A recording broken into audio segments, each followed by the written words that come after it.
Good day, everyone. Oh, hello, Astro. Hello, Better Races. You are earlier than me. Wow. That's quite an achievement. Uh, how are you today, guys? Hopefully you have had a bit better night than I am. I could not sleep well due to the heat, so I thought I will miss the race today. Don't force it. Suzuka is not my best track, not by far. But I would like to drive a bit, so I thought I will do this challenge offline. I can pause any time. I can chat with you, have fun, etc., etc. Indianapolis, my last track, which I never drove, as far as I know. Yep, zero everything. Well, Silverstone. Oh, there's two versions of Silverstone. I don't know why they look the same. Never mind. Indianapolis last track.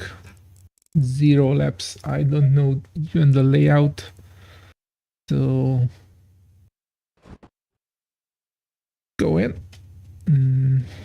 Okay, we start with a huge straight and very, very big braking. I think this is, and probably this is banked. Right, left, right, right, right, left, left, right. Back straight, huge braking again, some S's. Banking, huge brake again. And we have to nail this corner. Probably to have the best exit area. Best exit speed for the long straight. Base setup, this is from Kyalami, I think. And this is after the damper changes. Good. Let's go. Drive some laps slowly. Green light, give it all you can. Also, I checked the times. I will show it to you. Basically, it's 35.5 is 101, 36.5 is 102, 37.5 is 103. So my initial goal is going below 38, so 103 high. Then I can start to go down and down. Oh my god, this pit is super long. Luckily, in practice, I can drive faster than I should.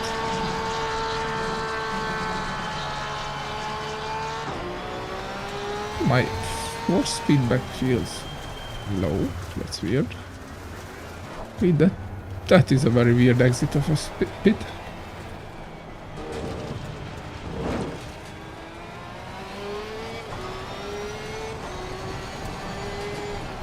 Okay, trail braking. Corner.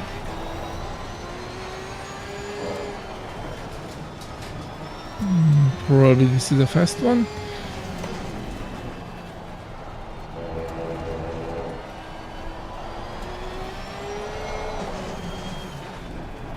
Much time for this one. Super wide.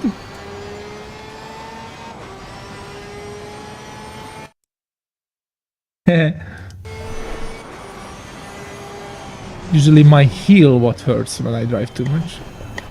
Okay, super sharp corner, the exit. Not much time to reposition for these slowish S's. Okay, that's a very aggressive corner with a lot of exit.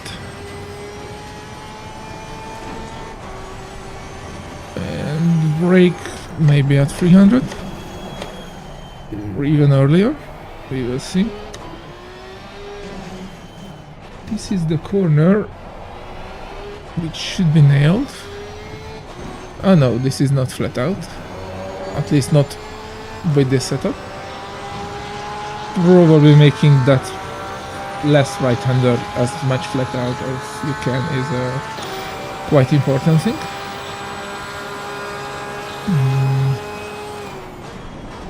Braking at 500 a bit too early?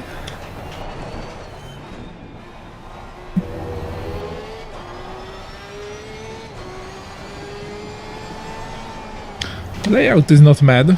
It's not that hard to remember where you are. Although it's a bit flat. But the scenery helps.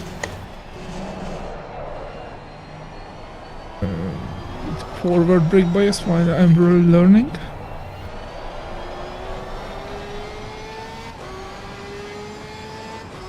Left tires are melting already. Brake at the second board. Seems decent.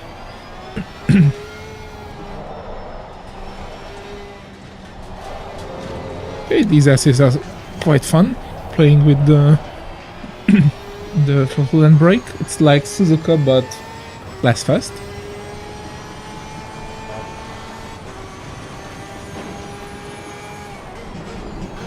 Okay, 300 is super late.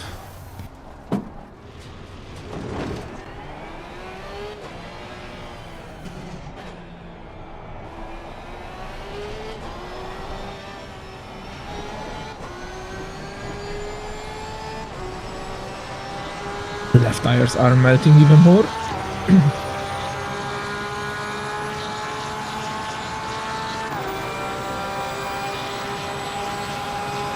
Let's try 400. Although I did not have a great exit of the right-hander, so should not engrave my brakings yet.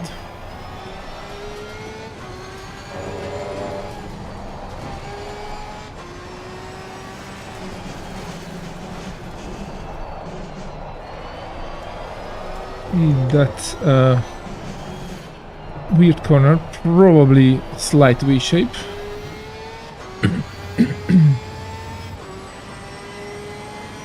No, feel free to talk, Aspro, I can pause anytime. I like it when the chat is active.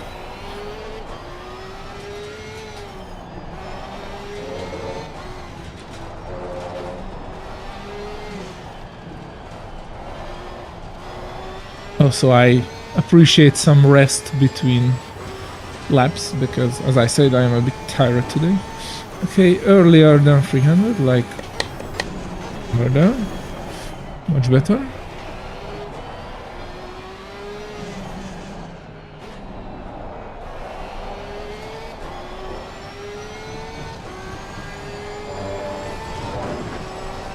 Okay, it can be done flat out. Nice, Kurt. It's too late. Well, I had to learn it somewhere anyway, so it's fine, it's fine. Kurt says sorry because I know he voted for this track for every car on the poll.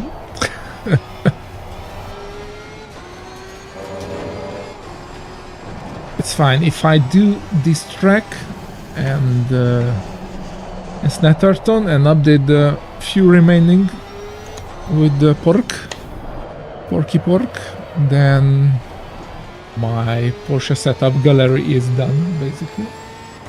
Until Kunos does something again, but that's a different topic. Still no news about the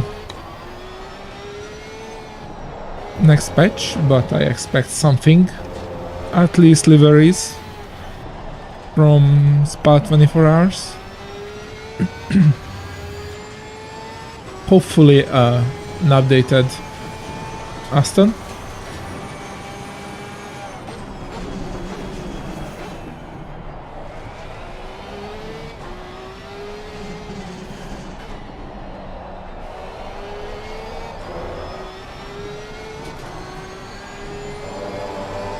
Okay, it's easily flat out.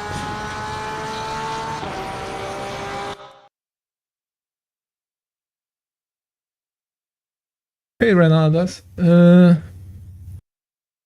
Usually you want, if it's like not super high speed corner, but there's usually no sliding. Usually I would say first try to increase the traction control a tiny bit if it's my setup, because my setups are made for very stable corner exits, and you need that for. So if it's a bit sketchy out of the corner, then it was set up to that due to it needed the rotation and the high speed somewhere on the track. Like Zandvoort is a prime example. Last corner, you need high speed rotation, and that makes the car a bit oversteery everywhere else, and that can be corrected with TC. But if you insist and want to make the car less oversteery on the exit, you need to make the car to squat more. I would say first increase the rear bump stop range by a few clicks, like 4. And if the rate is higher than half, then decrease that with a few clicks. That should sort it. If it's in super low speed corners, like out of first gear, out of with the Ford, I would just say use the TC mode. The bump stop is more like for middle to high speed corners.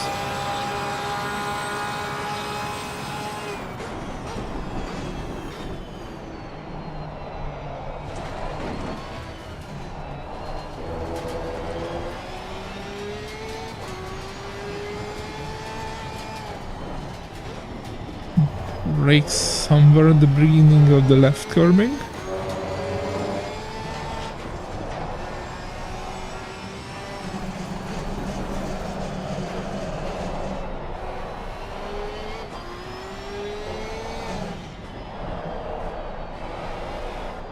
Okay, I need more exit rotation and less entry rotation.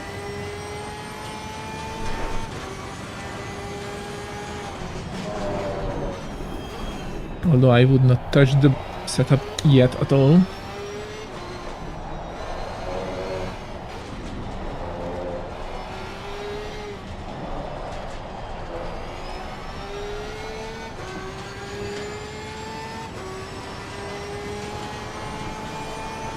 Except tire temps, of course. Ion pressures.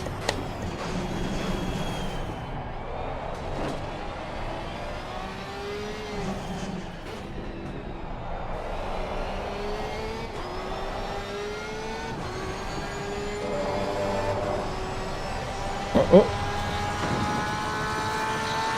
We will see if that's valid or not. It is. Okay. Limits are linear there. Bit too early on the brakes there.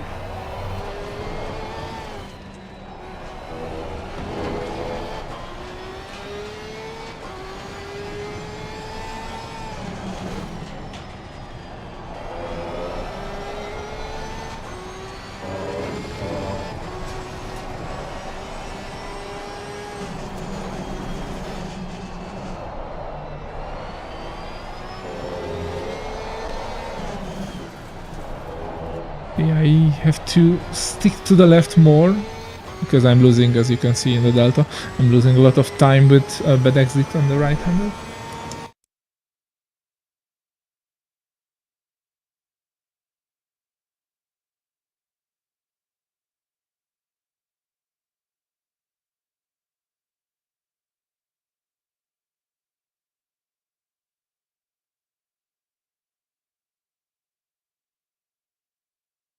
Oh, you are on a controller. Well, yeah, then TC is your biggest friend. Hello, Nobi Bootneck. My favorite track is probably Hungaroring because it's super technical and not because it's my home track. My favorite car is the Raw Pork, the 992 Cup. Out of the GT3s, well, my favorite is this one, the normal Pork, but for racing I would choose the Mustang because it fits me rather well and I have great pace with it.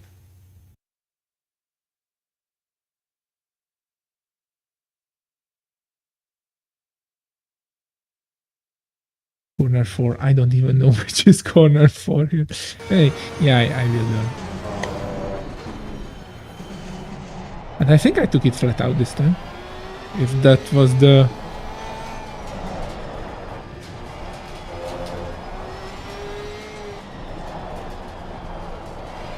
Also, I deliberately not watched any guide because I want to know how much it takes to learn the track. That braking is super annoying, like you...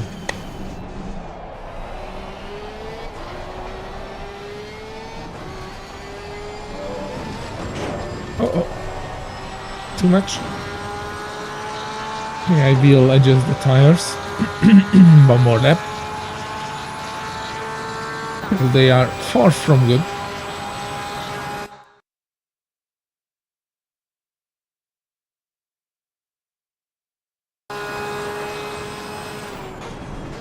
Yeah, basically always traction control and brake bias should be the first what you change in a downloaded setup, because that invades the less how the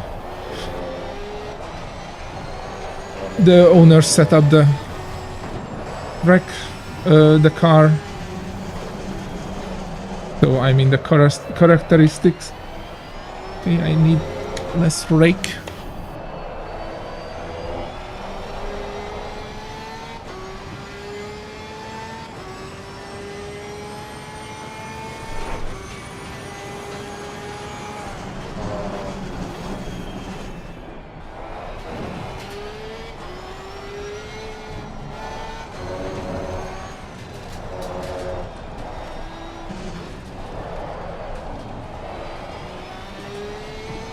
But exit.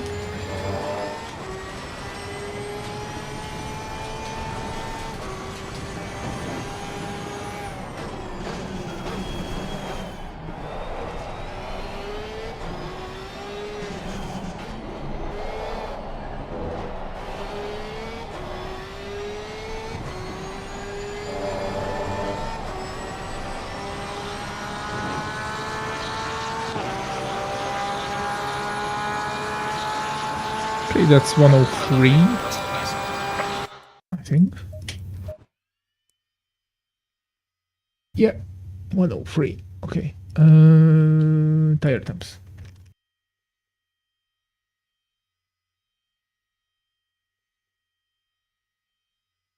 Yeah, the Mustang is a great car.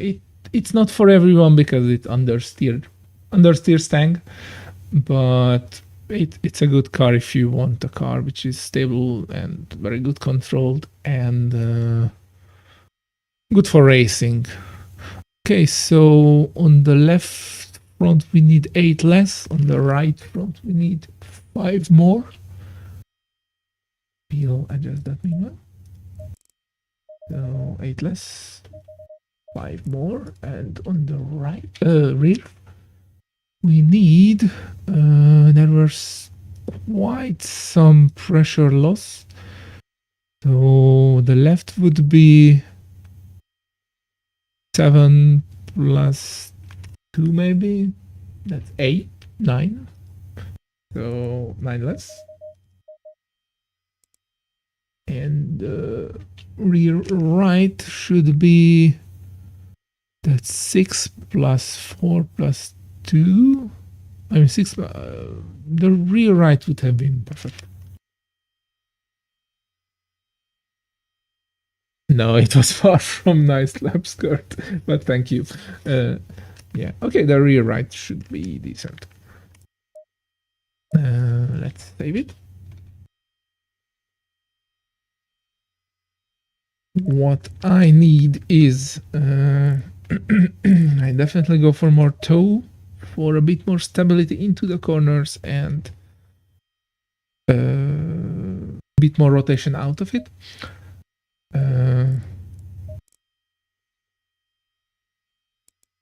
Tires are wildly asymmetric, so right ones go by 2 clicks.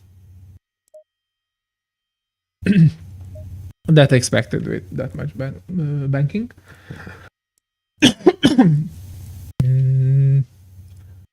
I want to see the suspension in that run 3. Okay, we don't engage it here. I want the front suspension to be engaged here.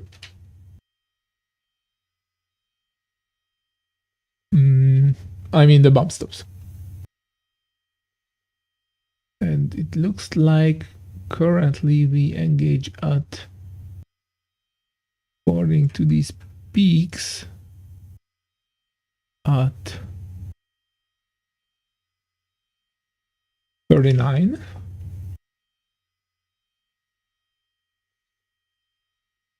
And as I said, I want them to be engaged here, which is 34. This means it won't engage everywhere much, but in this corner entry. So I will decrease the front bump stops by 4.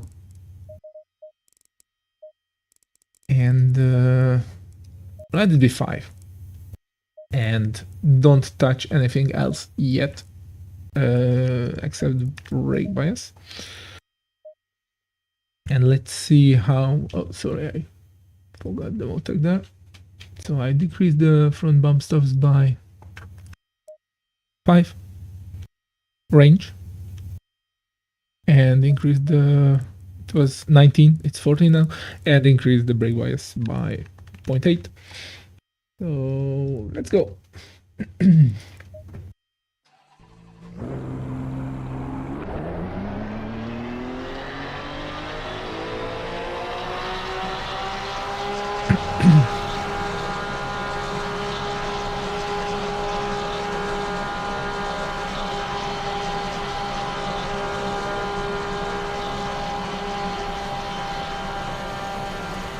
Brake boosting for having some meaningful tire pressures.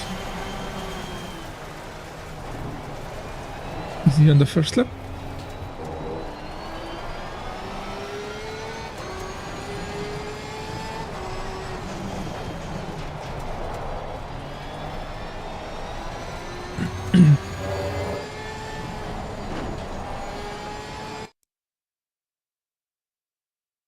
Hello Yusuf. Yes, I race in ERA and also race some Porsche Cup car with virtual motorsport racing. That's a small league. ERA is a pretty big league. I do advise everyone to join who want to race cleanly and want to learn, because I am training there too. And Martin Spitzer does the basic training. I think that's 5 sessions every weekend, 1 session, and we have a 4 session advanced training, and it's pretty good. Basically it's 1 hour, half an hour, depends on presentation, interactive one, and then some driving together with GT4s on Barcelona, where in the first half an hour I give tests, like put the brake bias to the front, put the brake bias to the rear, turn off the ABS, turn the ABS to max, and like they experience what they change. Also I have a few like test setup for oversteer, understeer, so they feel what it does. And after that we do some simulated racing. Usually depends on how fast the guys there. I order them in backwards, so slowest first, fastest rear, and do a 2-3 lap race on the Barcelona track with the GT4s. Then do it with side-by-side starts, and then with 3x3 starts. You can join mid-season, no worries. Also, it will end soon, and we will have a season break, but that does not mean we won't race. That means we will race something else than GT3s.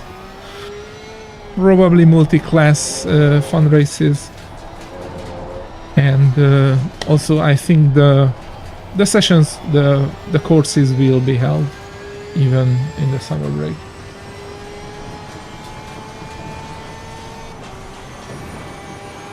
Yep, there are 4 advanced classes.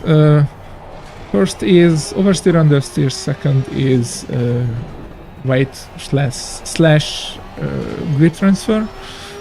Third is braking. Fourth is trail braking.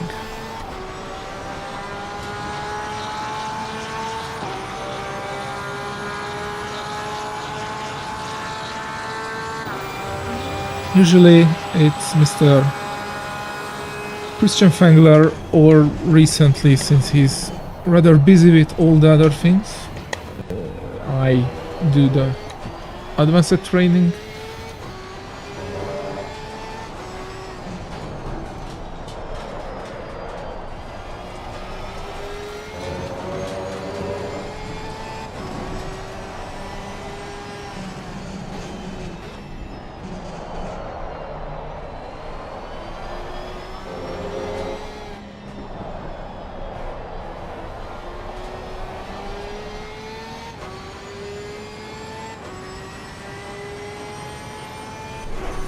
No, you don't have to race all the race. Like right now there is a race and I'm not there because I did not slept well.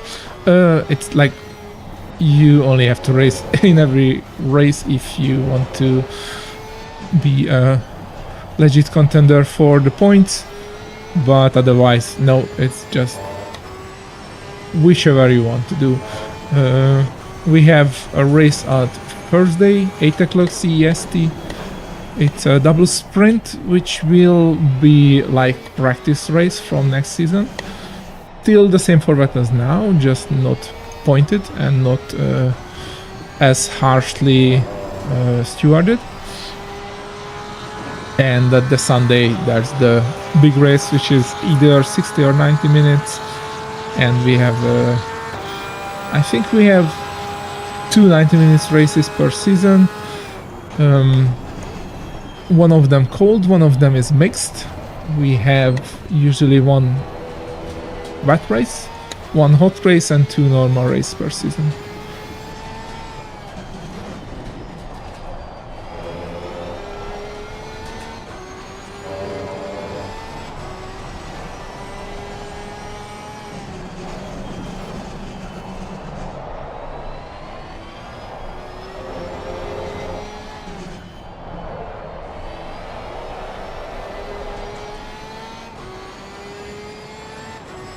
It's slower than the GT3s, and it does not have traction control, so it's very hard to drive.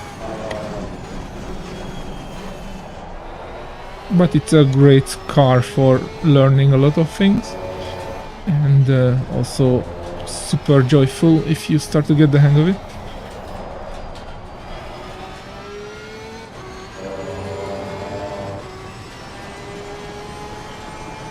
Yeah, it's sort of like GT2. I think it's a bit more... Uh-oh, forgot to brake.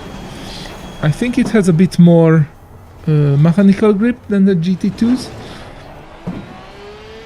Same aero grip and a bit less horsepower. So it's slower in the straight than the GT2. It's slower in the high speed. It's faster in the slow speed corners than the GT2, but it's slower in the high speed corners in than GT3s. Also, it depends on the track. And it has an awesome sound.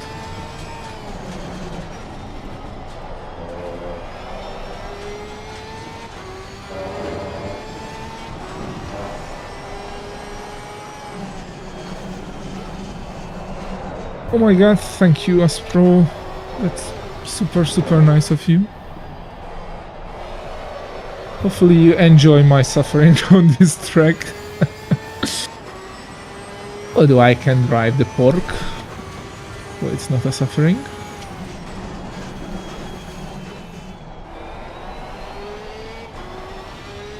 Do you know this track, Astro? Or do you avoid it like I did?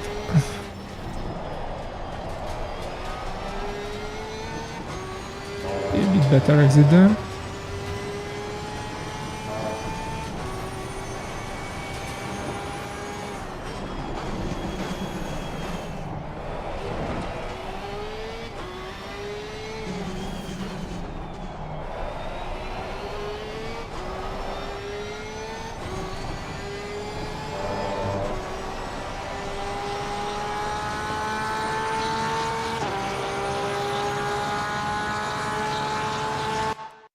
Well done, mate. This has been your personal best. No, the 992 Cup, it was not bopped, but the Super Triple Lamborghini and the Ferrari Mentally Challenged was indeed bopped to be able to race with the with the GT2s. That's true, but the 992 Cup is not. That's completely on his own league.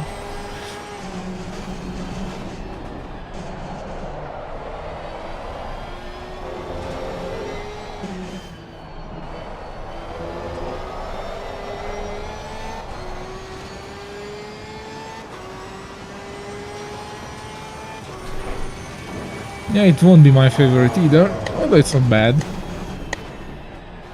At least it's not a fast track, which is usually where I suffer.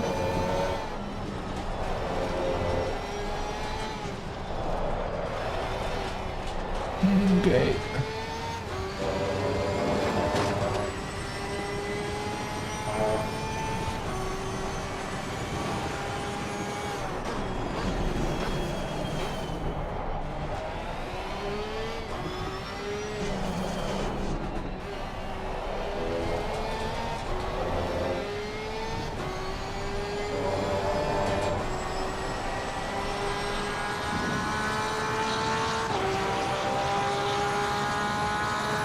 Fronts are still a bit, front left is still a bit hot.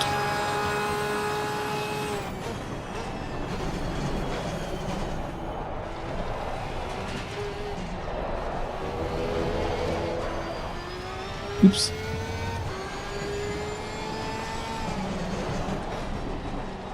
I do not want to change the setup yet because it's not bad. And I want to concentrate on the track rather than solving issues with setups.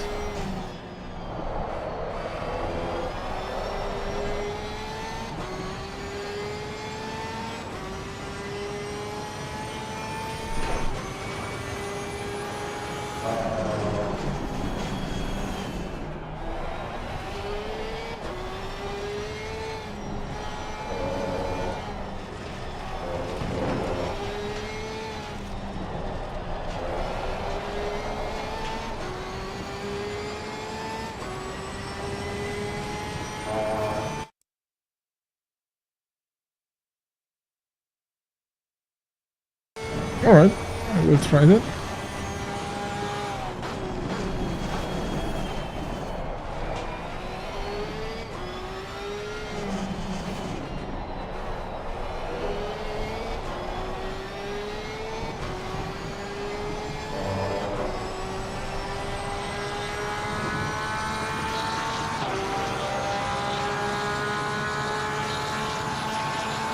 Well done, mate. The fastest step so far.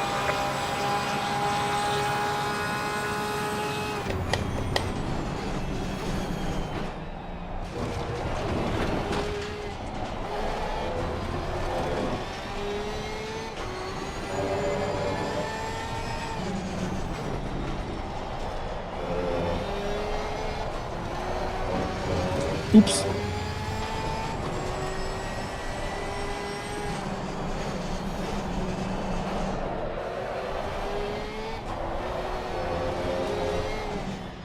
Still losing the exit.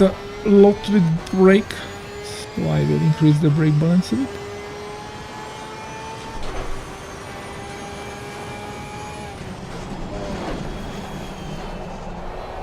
That small bump did not help my turning.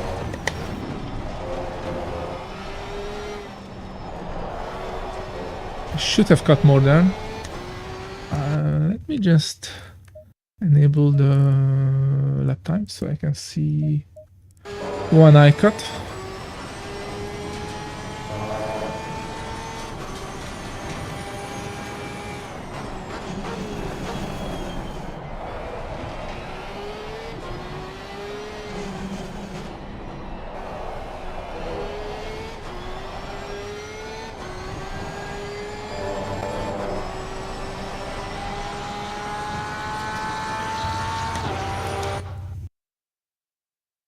Hello, Arian. Aren't you supposed to race? We're not made personal fastest now.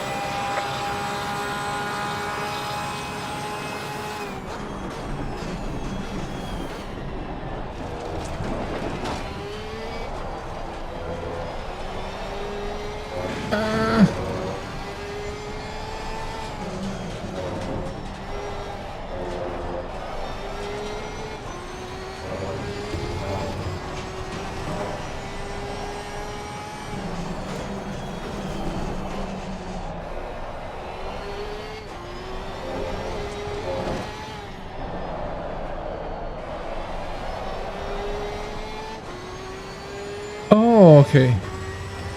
Well, you have a job to do then.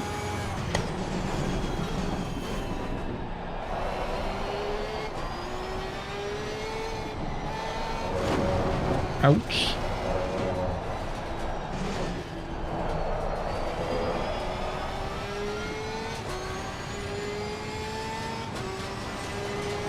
Okay.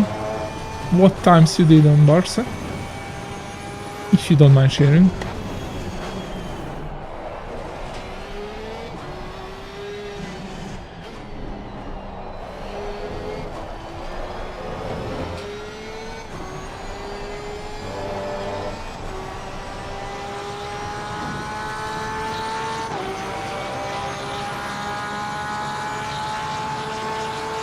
Well not made, this is my personal best.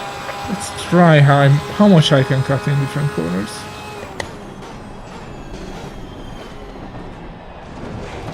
A lot there. Not much there, that's slower.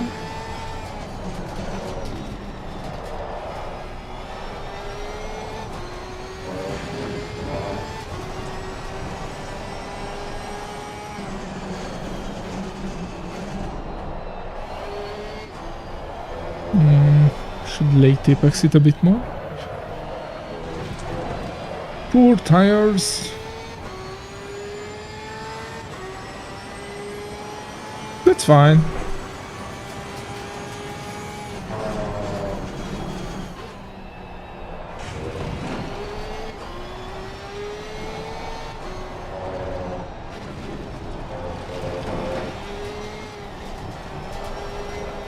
Yeah, I can cut much more there than I initially did.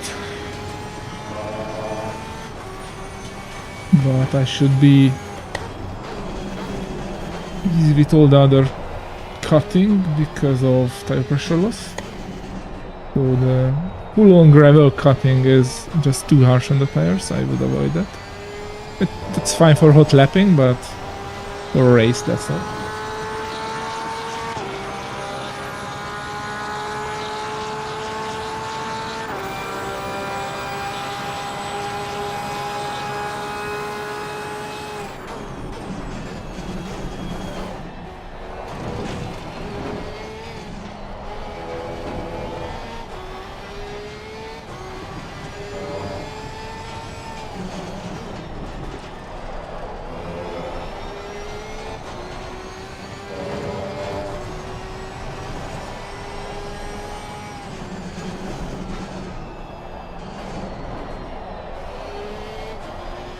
Okay, much better.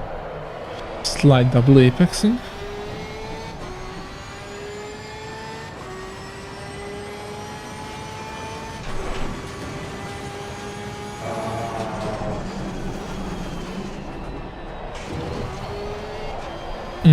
That's slower. Upsetting the car too much.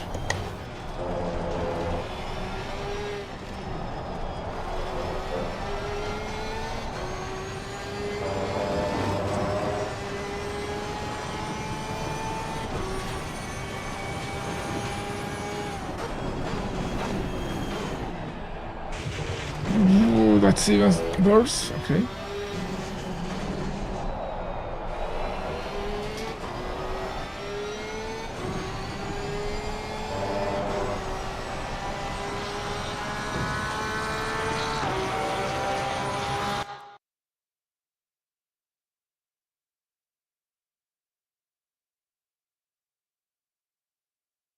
Yeah, like in the area, you should not overreach with the license because you will be put into a too hard split and you will suffer. So, like, you should practice as much for the license laps as you would practice for a race for every week.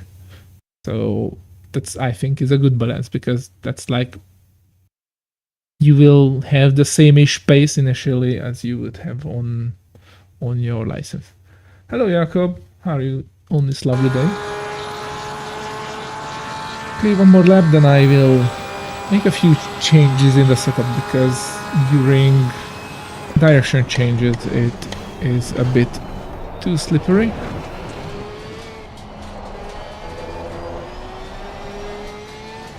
And probably the tires does not like it too much.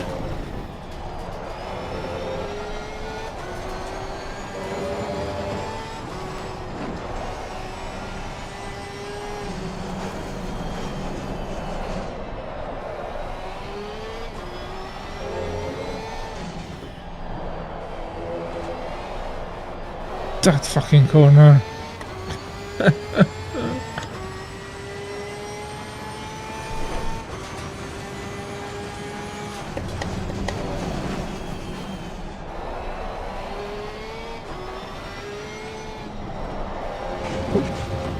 Yeah, valid. Okay.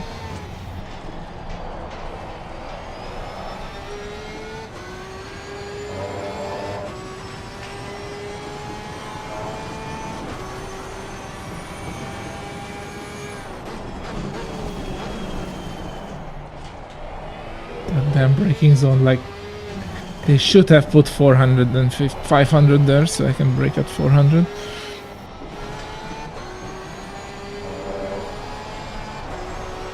Where's the... Oh, I missed the pit entry. Very close. That early? Oh my god.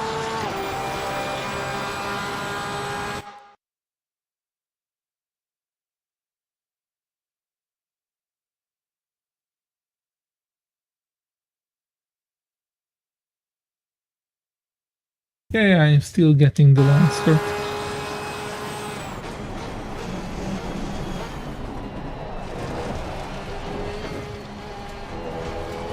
Also, the car is a bit swingy.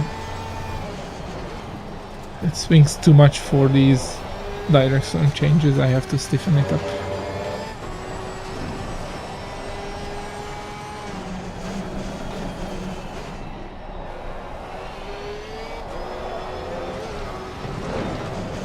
Okay. A bit. 2 clicks less, 2 clicks more, 1 click more. I will do like 4 clicks less right height.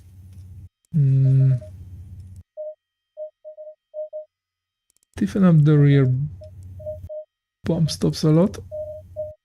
I give it some anti-roll bar, stiffen up the suspension too, and let me check the dampers in Motec, but They are not really representative because I'm all over the place. So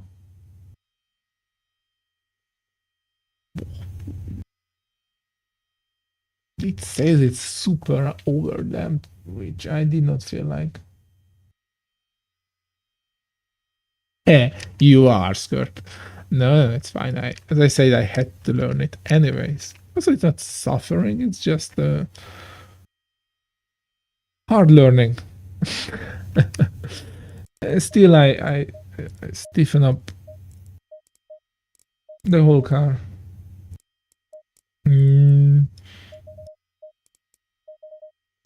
try a lot less though. Tires are still eaten way much more on the right side. So let's go extreme. 3 clicks.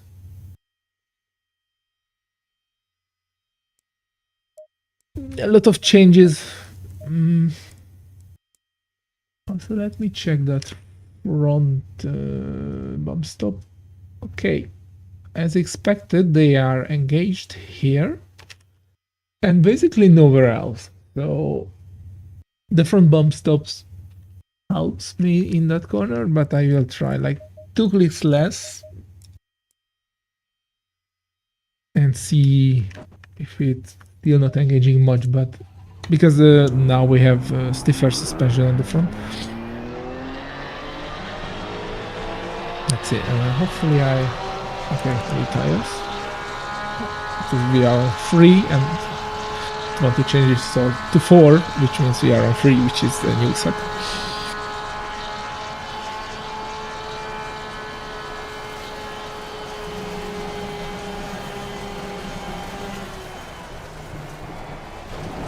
Easy on the tires yet?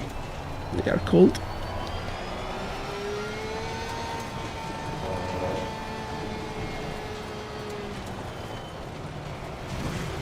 Oh, sorry. I'm watching YouTube.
The car is much more stable now. I mean, it swings less.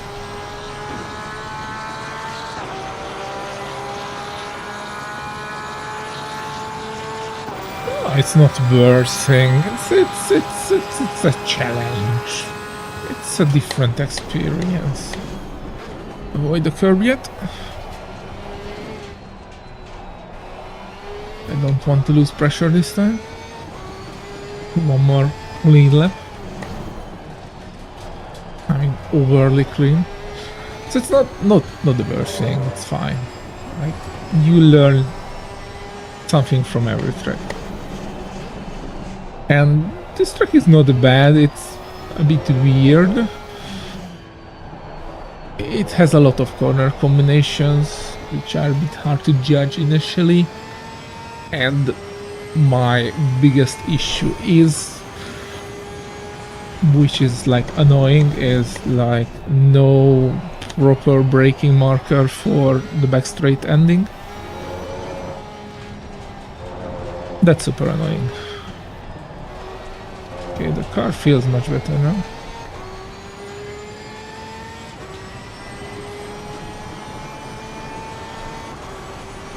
So here, like, it should be a 400 marker somewhere.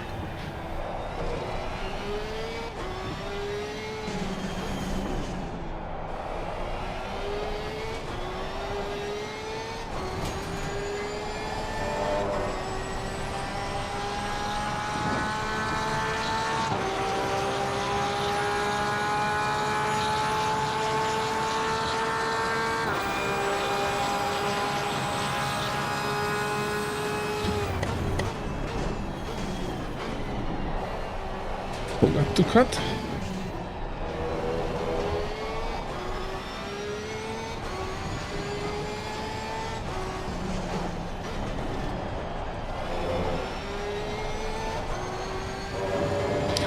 Car feels much better.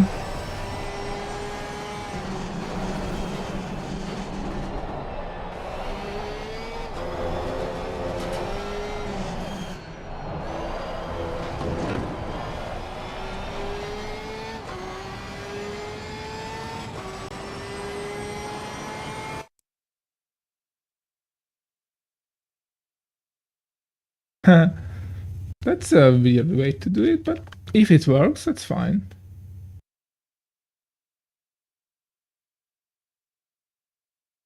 On the right banner? I will check that. Yeah, I'm on like 102.5% now. But I am doing it deliberately blindly, so it's more like a challenge. Banner on the right. There's no banner on the right. Nothing here.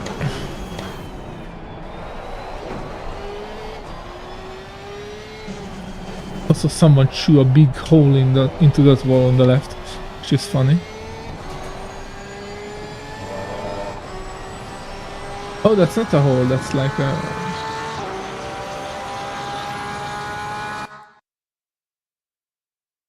No, not that back straight, like the previous one, like the turning back straight. The straight back straight with the second banner. That's fine. That's fine. Like my issue is this one. Like you should break somewhere at the 400 here, 350, and there's no like exact breaking point here. And that's manageable, but super annoying.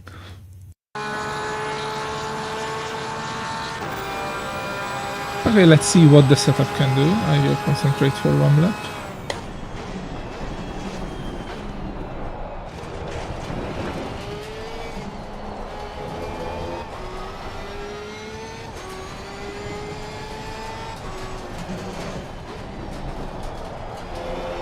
I think for sure it's super much more stable. Bit less rotating, but you get it back with stability. I'm still impatient in that exit. Yeah, that's like more than 90 degrees. I thought it's 90 degrees, okay.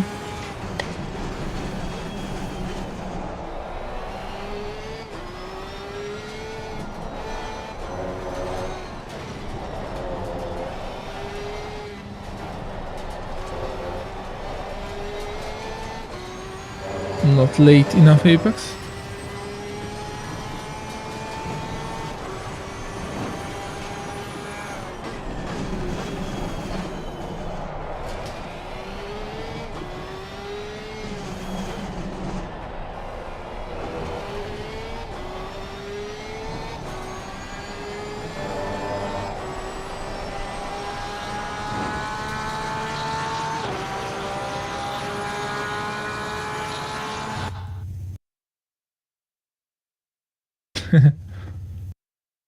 Well, I thought it would be fun to do it without help.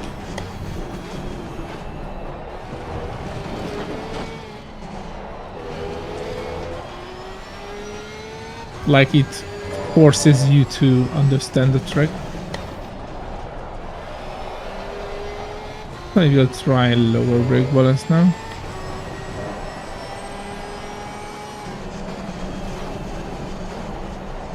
We have much more stability. Okay, let's try to go for an even later apex. Oh, helped a lot. So like 49.8 brake bias.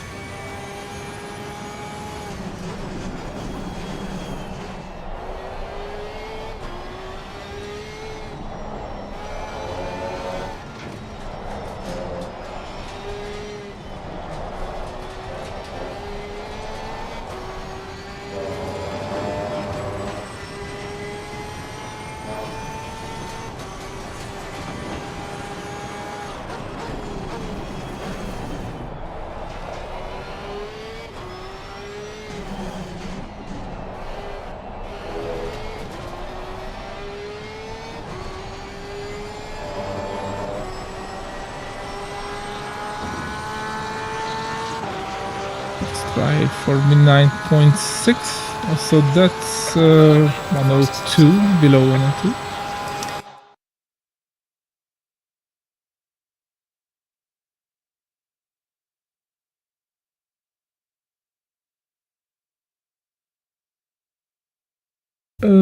If you have temp issues in the Quest, get a Halo band from AliExpress, like $20. And so a band which is like a halo and it holds the headset in front of your face. Remove the facial interface, so the padding, and just put some soft foam at the nose area, so it like 80% of the weight held by the halo and 20% on your nose, and the nose is basically just stabilizing it, so it's not like jiggling around. And that will solve most of your temperature issues.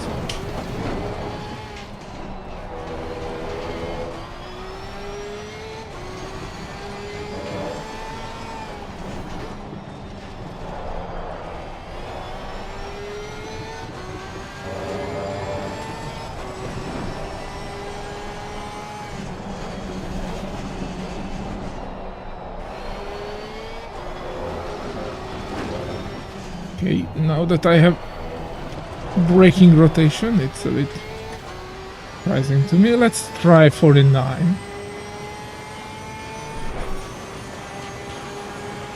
Yeah, I could not do that much rear braking because my brake balance was up to the front due to having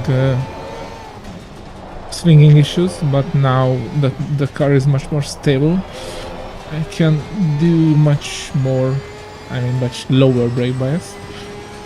So I will try to brake a bit later into that corner.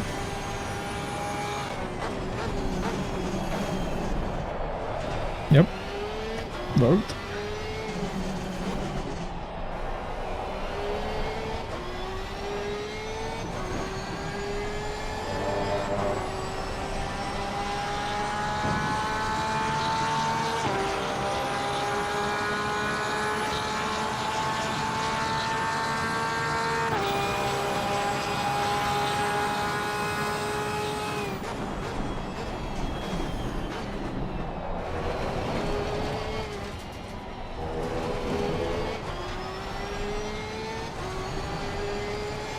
You forgot to cut enough of the first corner. Drift, oh!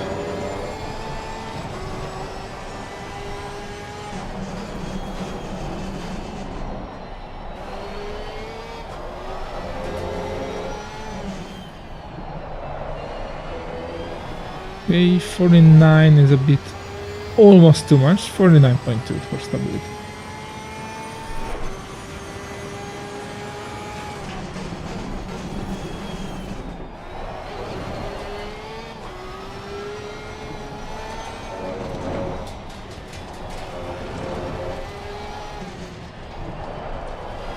This corner is pure hell. After two combinations, the third one is just like, oh my god, this is so hard to handle. Nail it.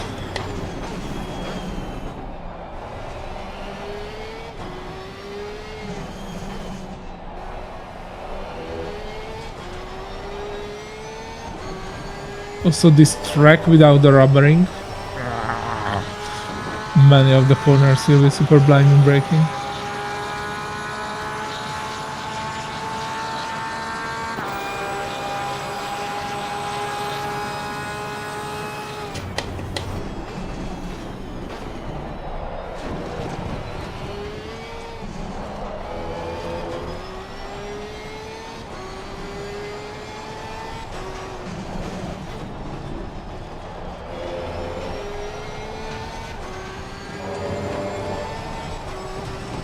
A little bit late on the turn-in.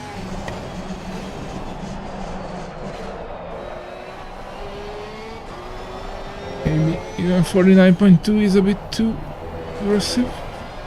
49.4.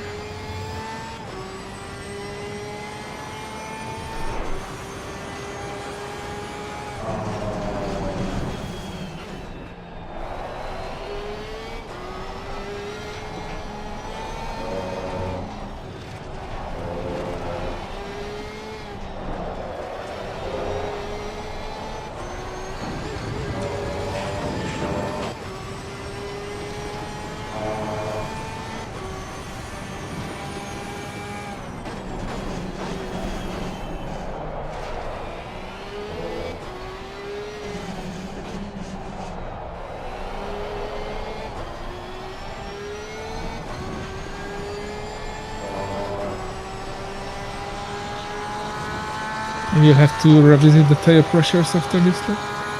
I mean next lap. Probably the rears are suffering a bit more now.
Losing pressure on the right rear. Thank you. Oh yeah, I lost a lot. Okay, let's check the pressures.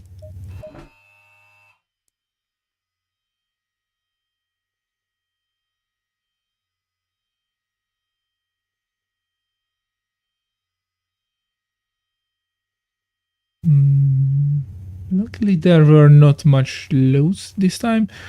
We need one click less on front left, one click more on front right after the brake balance changes.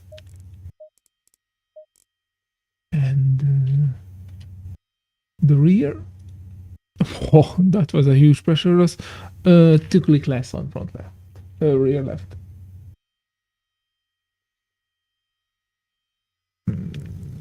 And I was 49.4.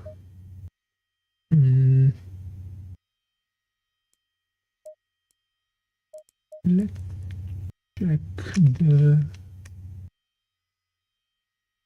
bump stops.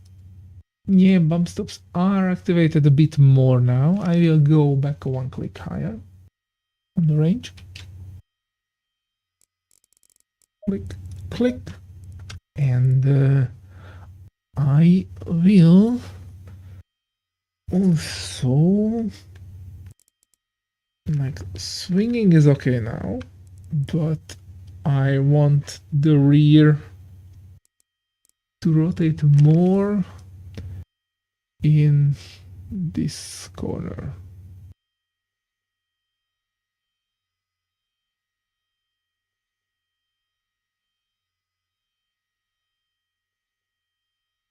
Which is the leading to the second, like, bended back straight. And for that, I will decrease the rear. Like one click on the range, 2 clicks on the right. You'll make the car rotate a bit more out of the corners. without making it like worse in the braking diving section. So let me reset my VR. And sure I have fresh tires. VR reset. Done.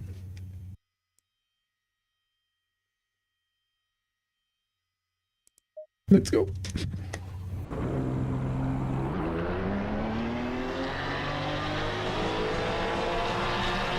Already 6.3.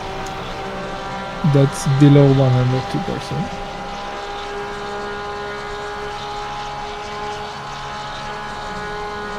Although that was one off lap.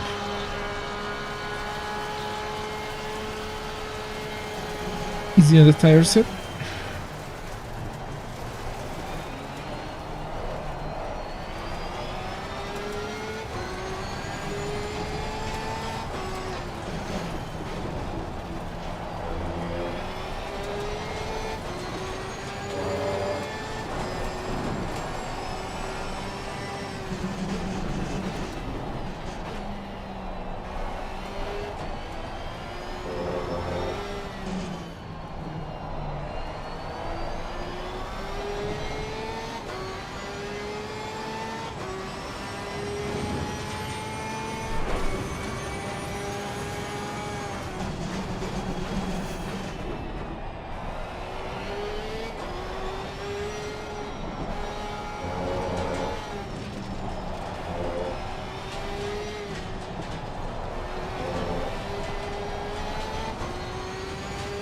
They're not rotating as much as I would like to, but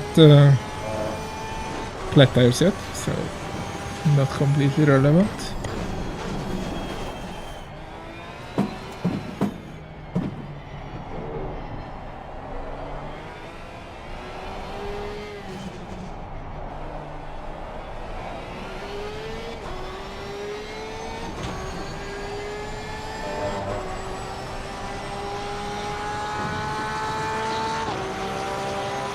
TR?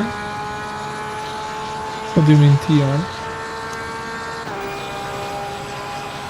My best lap was my 24th. Not using the curb yet.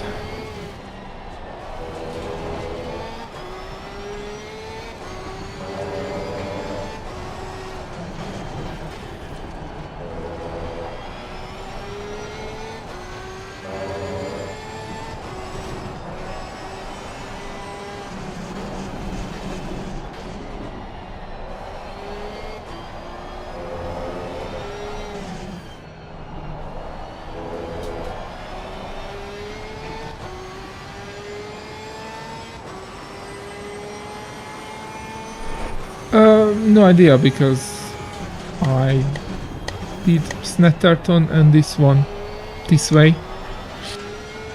Other tracks were, I don't remember, because they were so back then. Red Bull Ring was learned pretty fast, but I did watch a track guide. Also, that's a super simple track. I don't really like it. Other tracks I just don't remember because I learned them where I was much slower and much worse. Yes, I was worse.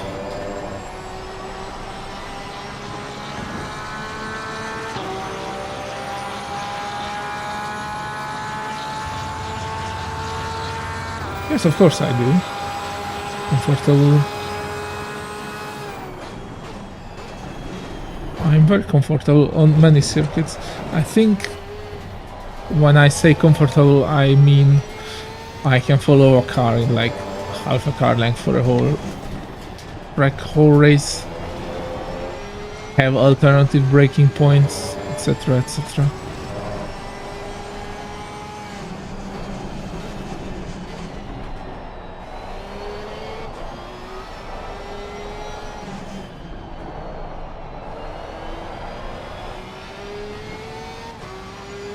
Have to stick to the left even more.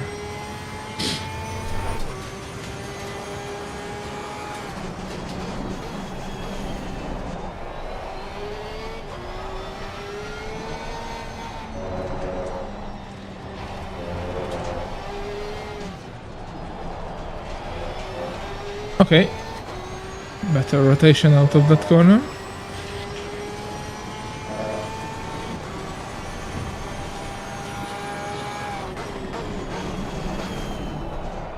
And I immediately overshot the next one because I had better exit from the last one.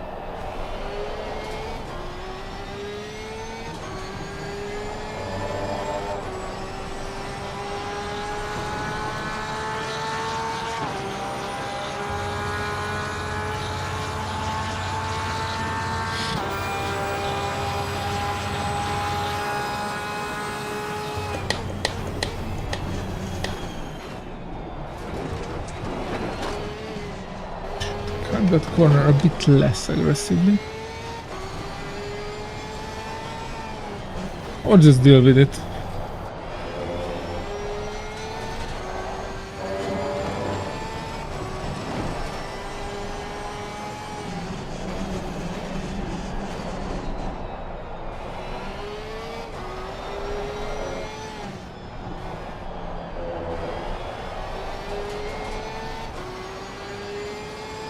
I need a bit more like coasting rotation.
None of them are great or bad.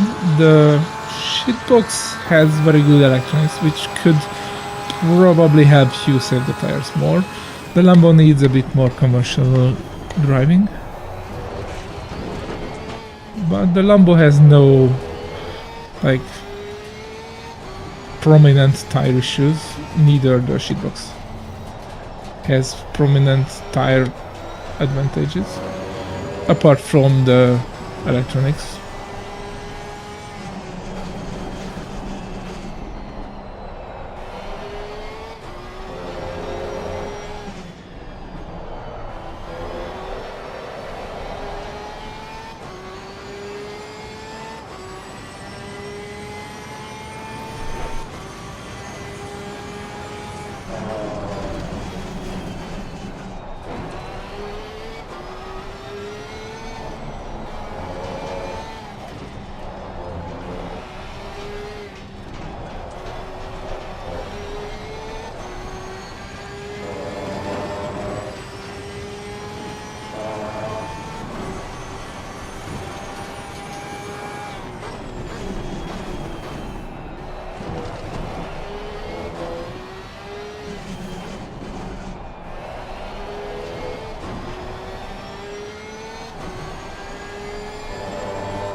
Grass cutting is not good on this track.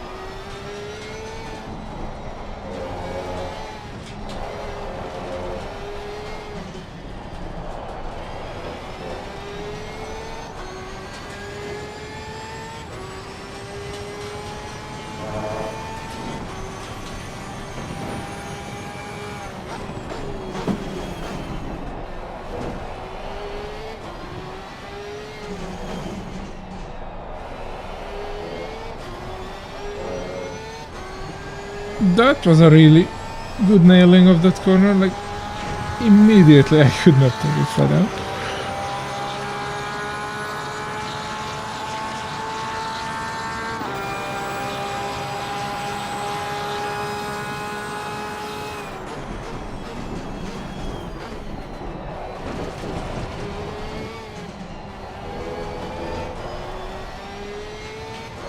I need even more mid-speed corner exit rotation.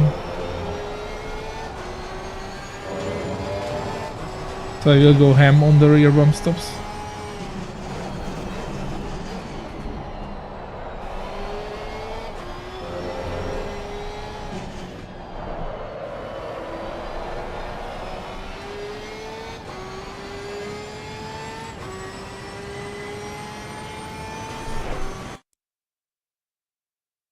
I'm glad you enjoyed Aspro.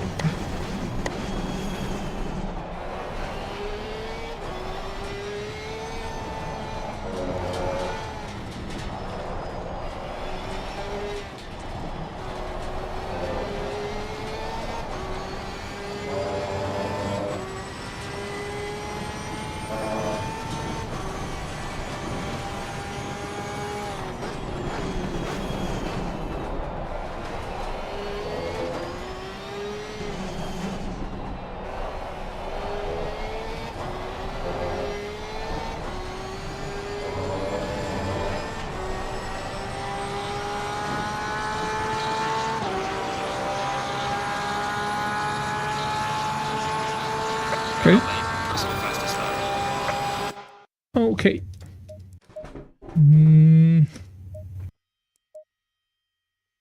Let's check the Motec. Stability feels good. Not wobbling around. The dampers are terribly overdamped. I will reduce the fast dampening a bit. Maybe that will let the...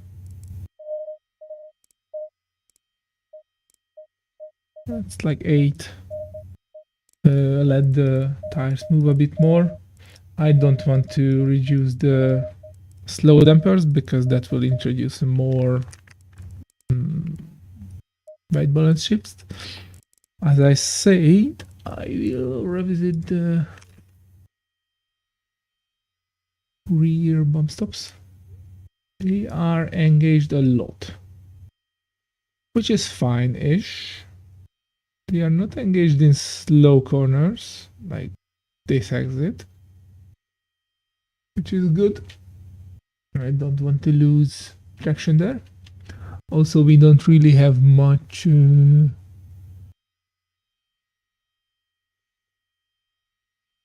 bottoming out, which is also good.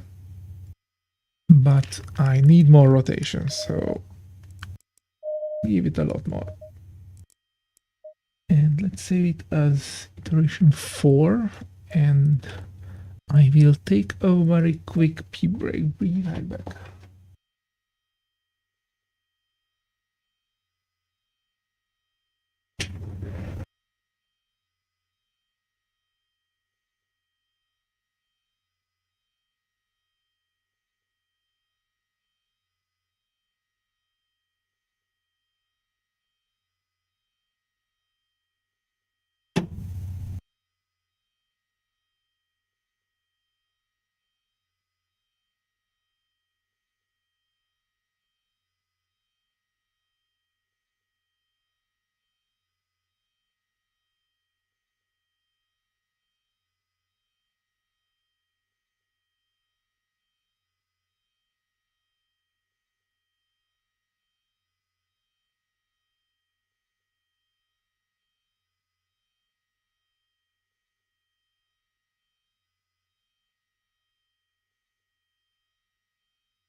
I am back.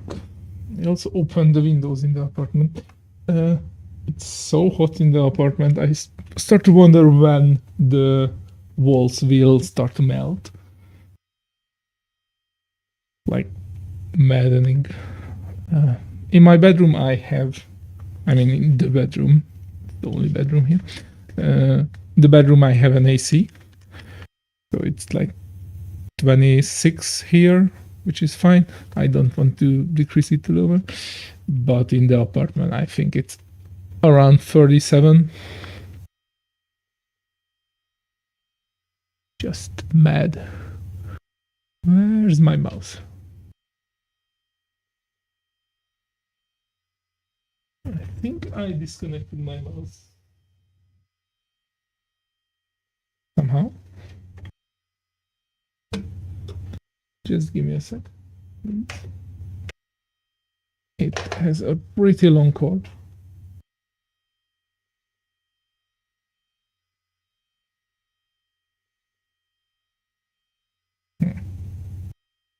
Okay.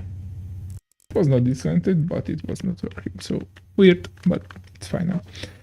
So setup changes I did was making the car corner more out of the corners. Hopefully that will help and not introduce too much corner rotation in the first gear corners. There's only 3 of them and they are like not that important. So exiting those mid-speed corners before the back straights are much more important.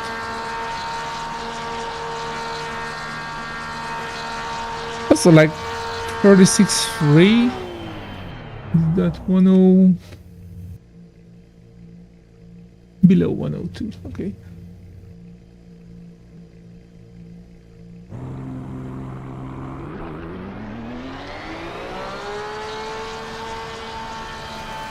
I like that.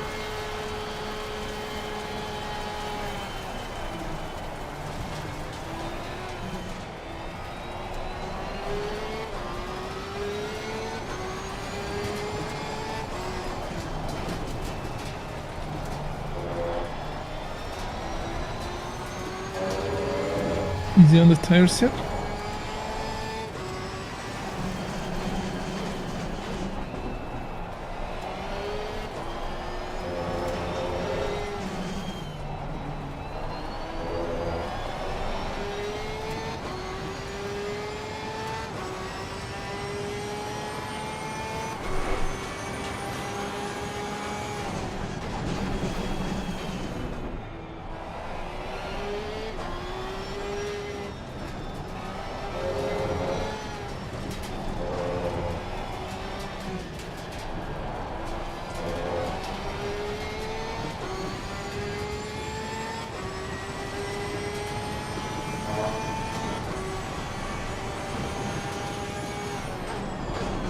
Also, I don't get why people hate this track that much.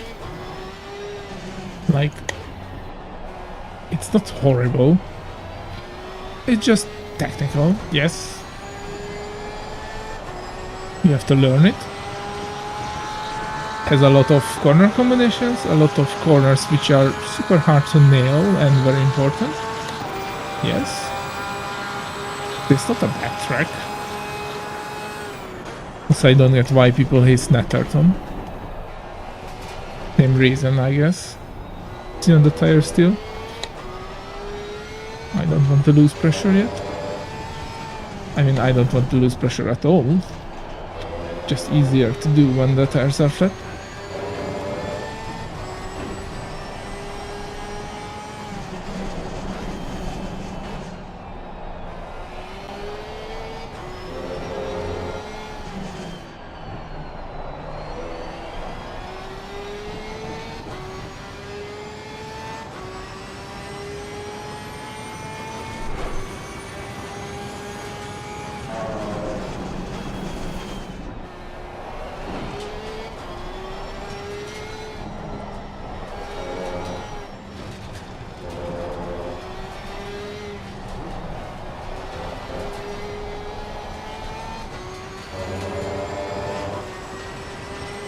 That last corner is like, oh my god.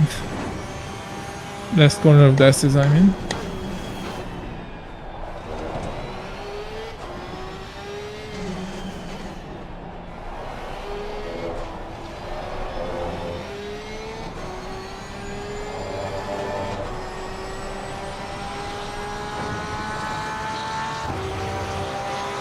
Oh yes, Netherton is a thin and bumpy track and has a lot of weird corners, but it's a good challenge. Yeah, probably racing is not as good there, I agree. Like Alton Park, great track, not as great for racing, but I don't get the amount of heat these tracks get.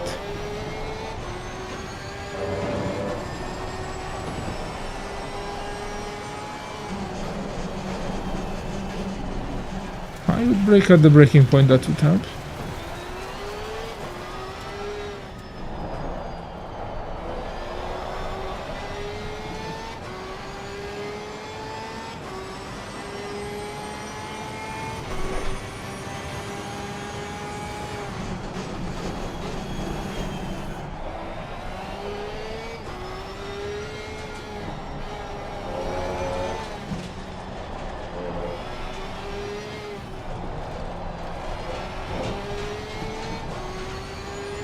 Is the skirts any tips now that I think I get the hang of the track? And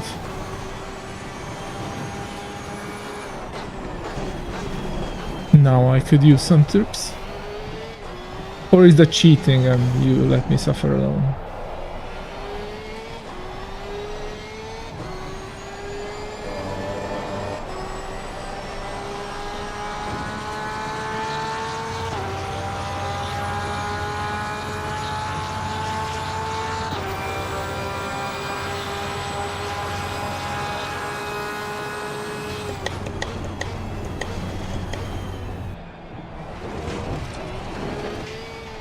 It's a bit too aggressive.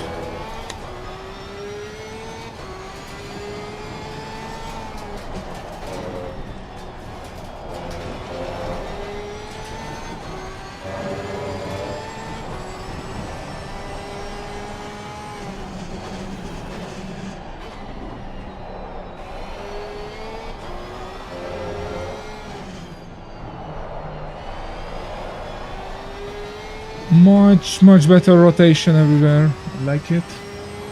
I mean everywhere out of the corner where I need it.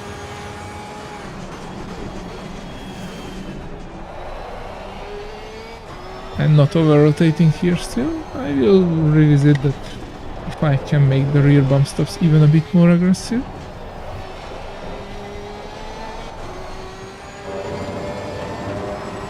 Because the sooner you can engage the throttle out of these corners, the better exit you will have.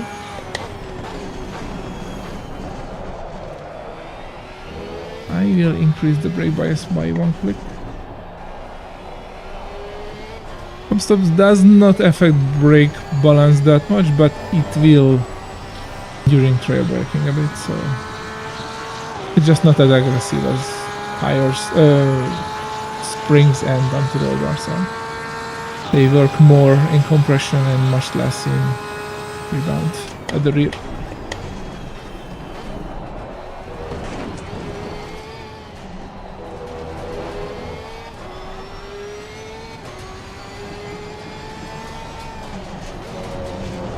Oops.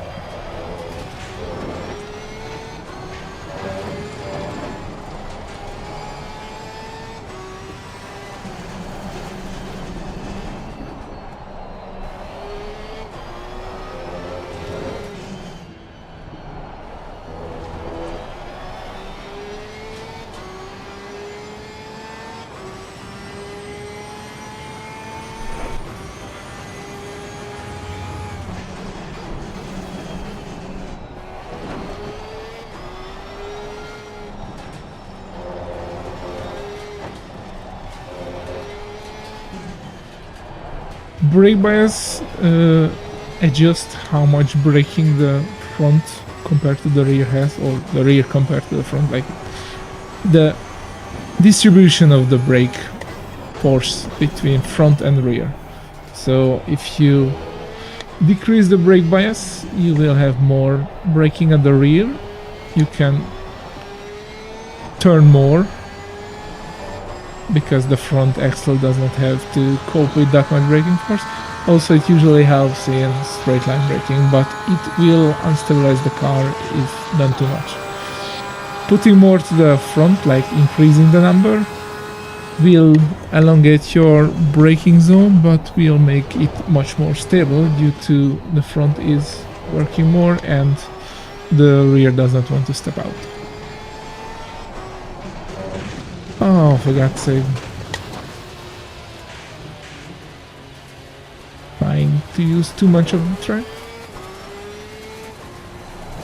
So that's brake bias. The higher the number, the more stable the car is and the less rotation you can do with braking. So worse trail braking, worse entry, but more stability. You should use as low as you can without losing the car and sliding too much.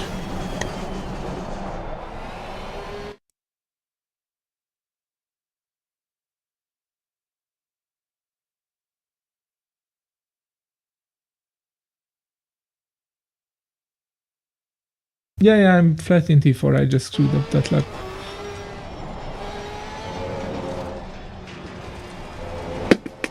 Uh-oh, something fell?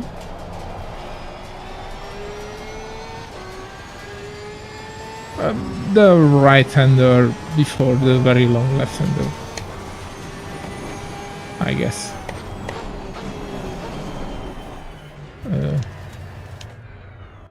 Oh, come on.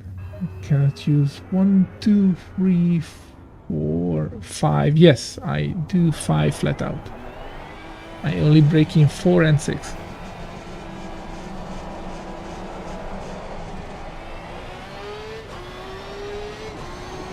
Also, T1 is like, I try to find the breaking point, but it's super hard, especially with not being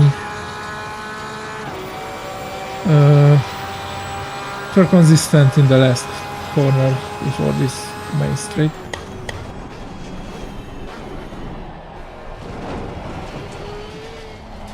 I think I have to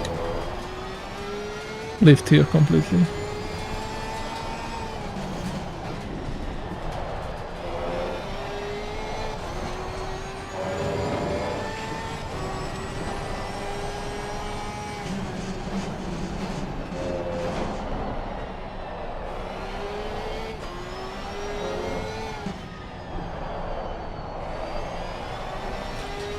I have no issue with the S's, I have only issue the right-hander, the S's. That's super hard to nail to have the best exit spin.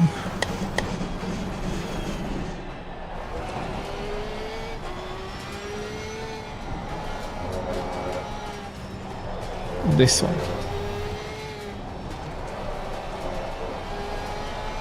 Yep. Overdrove it again. Goodbye, tires.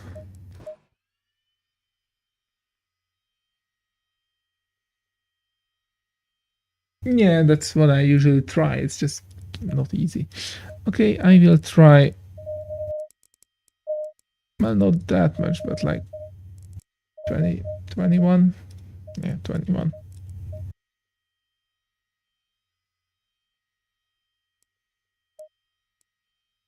And maybe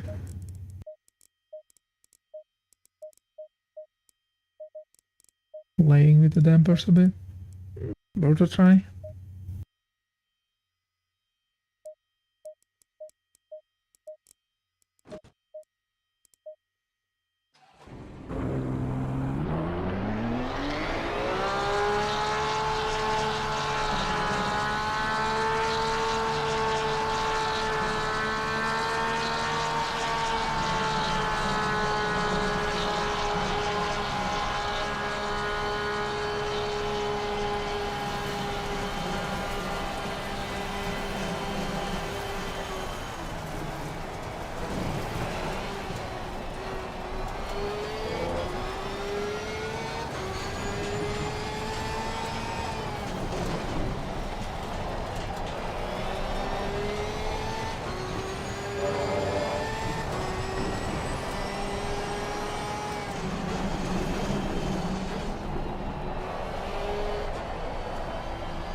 Okay, looks like that helped.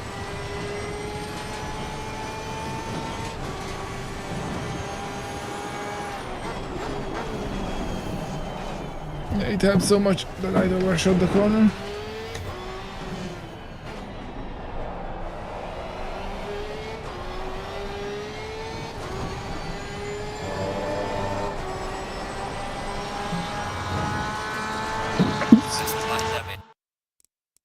I have to reset my VR because it moved a lot.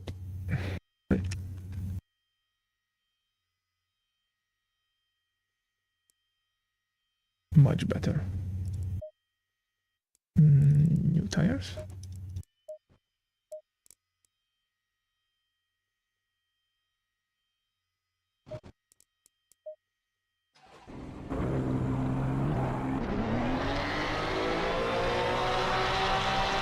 What's your time here, by the way?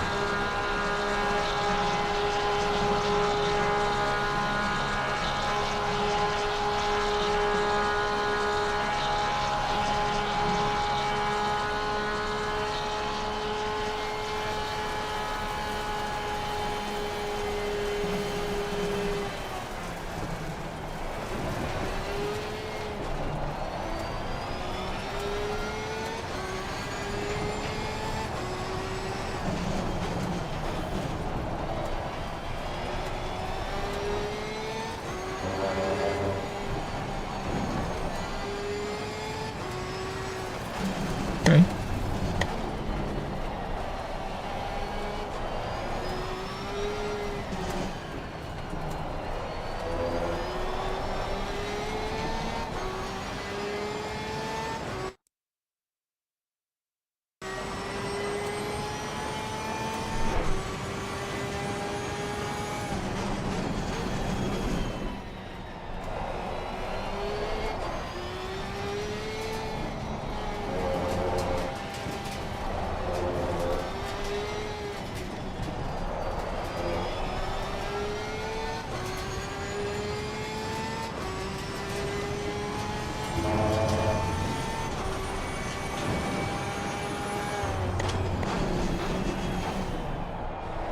Okay.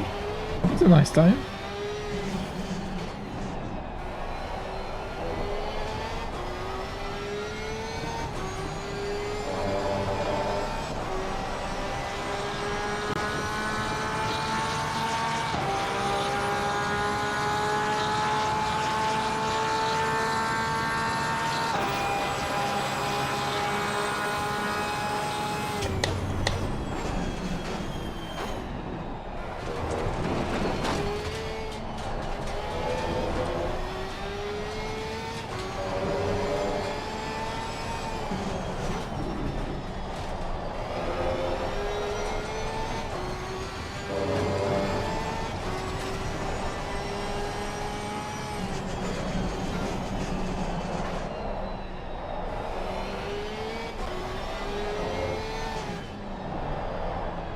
Too late. Those tires are still not properly up to pressure.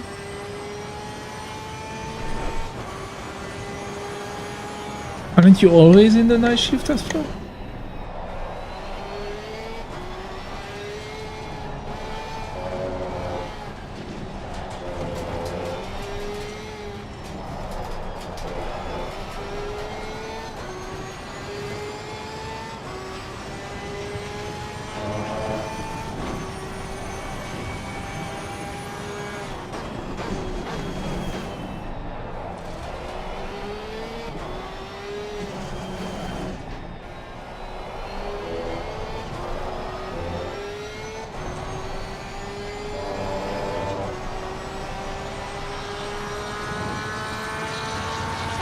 Okay, let's try a proper-ish lap.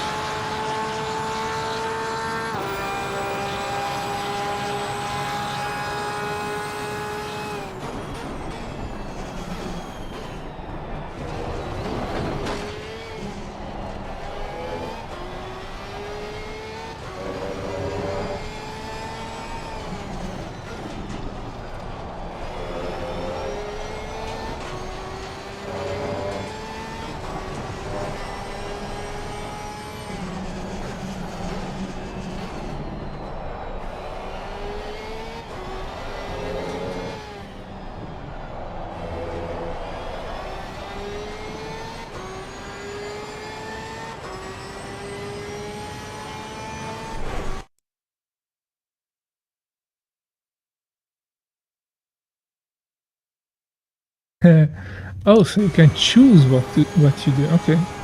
Oh yeah, probably you get more money on the night shift. I really like night shift when I was working in shifts because it's like the bosses let me just work.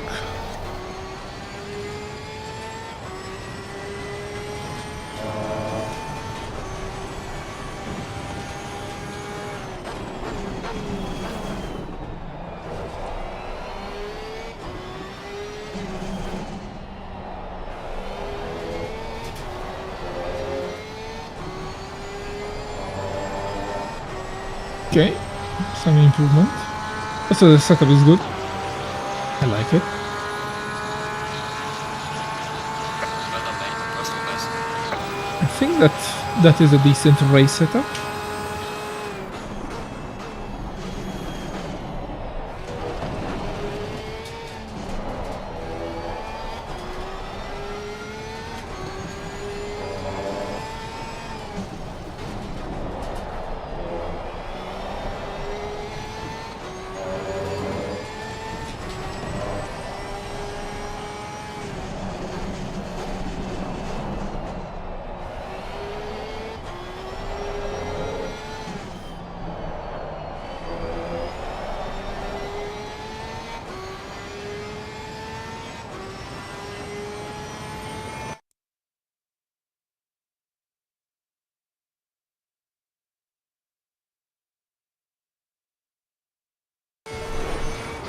Okay, so same experience.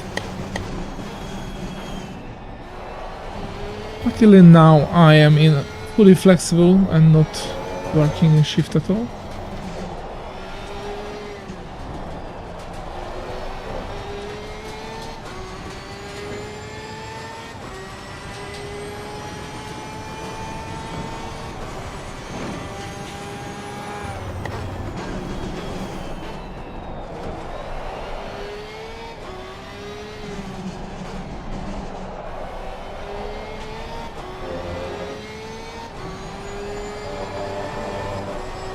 Okay. Getting there. Doing 36 once. I would not say it's Well done, mate. The fastest lap so far. like consistent, but I did it twice in a row.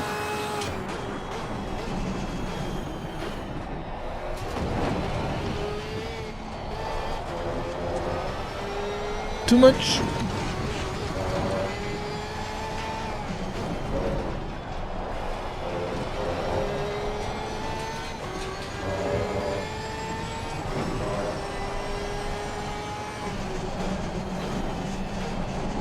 The setup can handle some overdriving.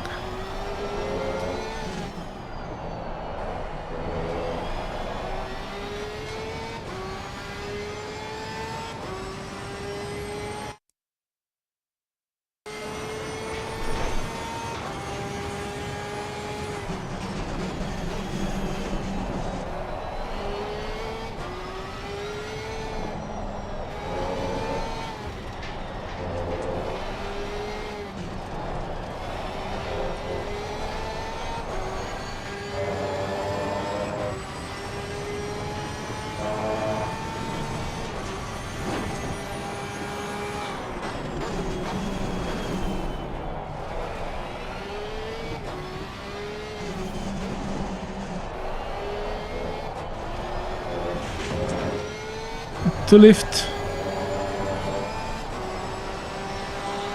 Oh. The 46 one.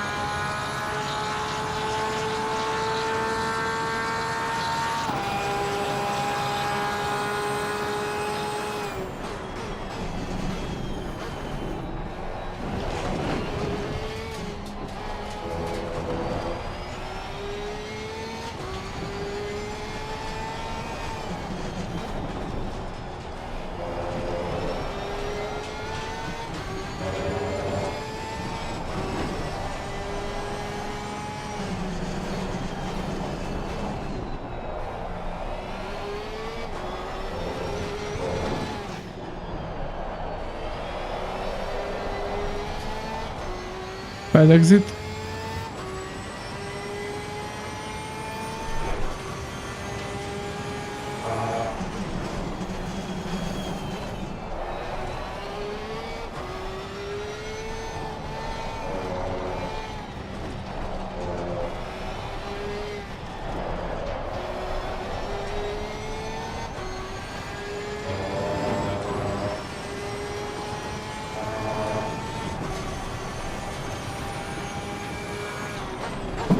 Oops. Touch the wall a bit.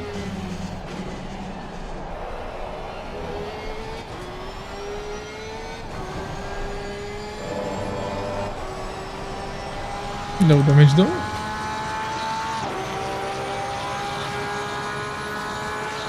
Okay, I like the race setup. Let's check the tires. Good. Very good. Very good. Very good. Not too bad. I like it. Race setup is, I would say, done.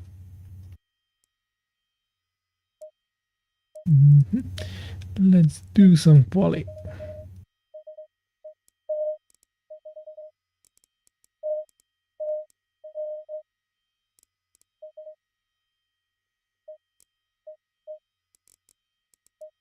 Mm, 2.5, like 11. 2 flying laps.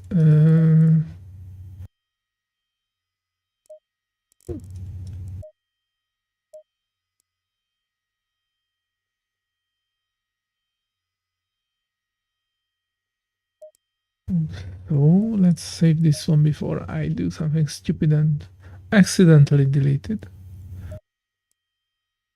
Save it for that. And delete the old ones.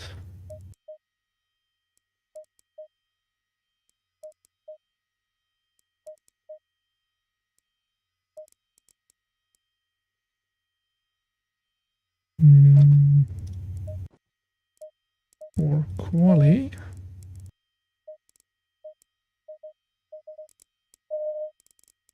I would go this mad.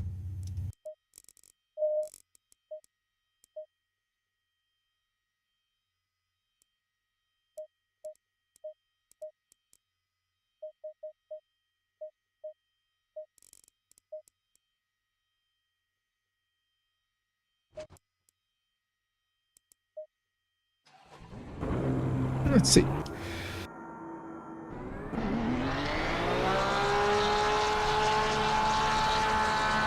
So let me check something.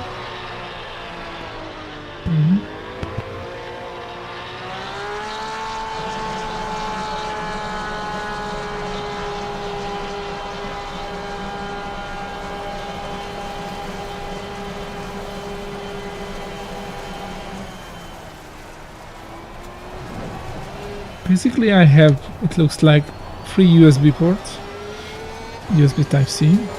One of them, this one, does not charge the headset good enough. Like its battery decreasing. The another one makes the debris or moisture error in USB connector. And the third one is charging, no error it looks like, but that one cannot handle more than 300 megabits per second. So basically I have to choose between 3 differently flowed USB ports. I will see how long this one can handle the headset and probably charge it on another port.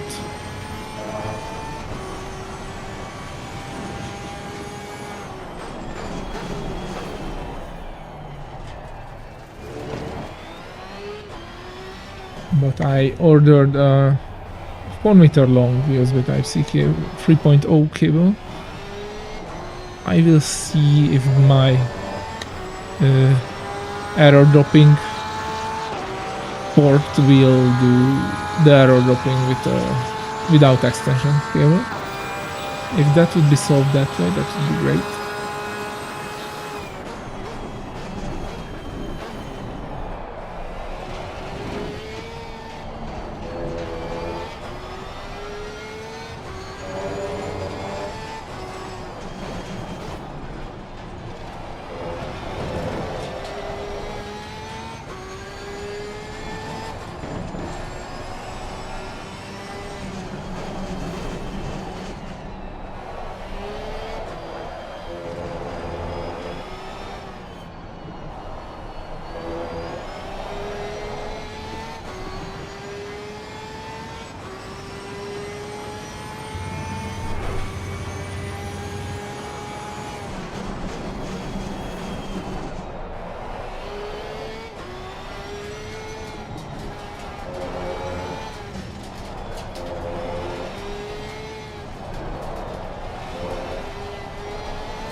Well, it's not a challenge against you and me, but I did not know it's a challenge between you and me.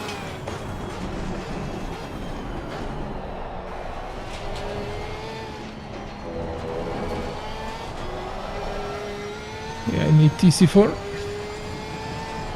Too heavy-footed for TC3.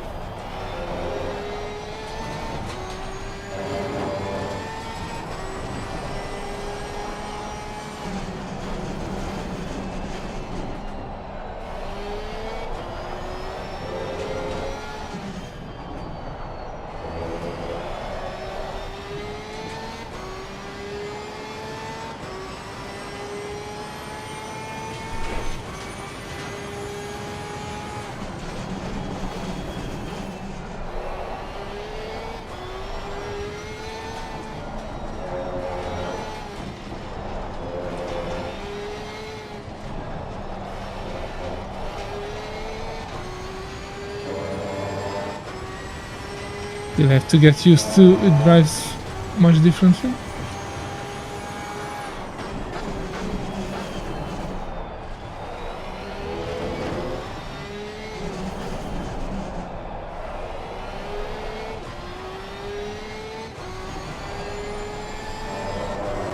I'm getting the hang of it.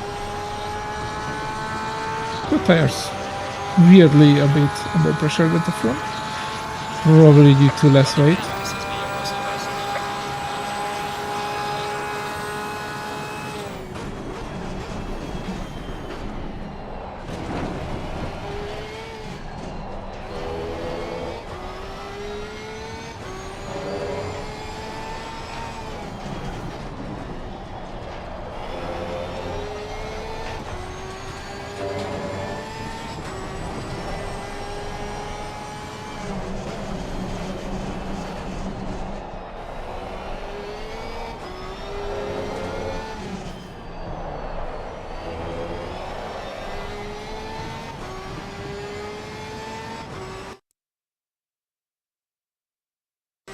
Oh, so it's like a attrition war, like when I get your time.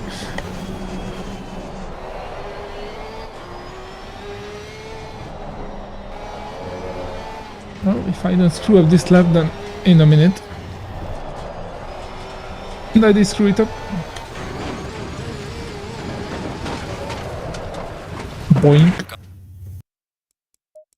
Okay, can handle more rake. Like 2 mils. A bit more diving. And I need like 1 click more at the front.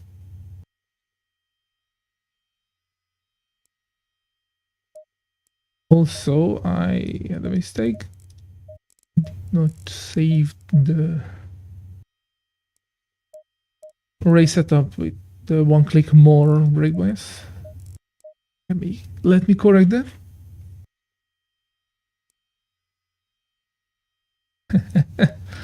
Well, challenges are good sometimes, like especially friendly ones. That's why I made the hotlap challenge in Discord. Like, you don't have to participate, but if someone wants, it's fun.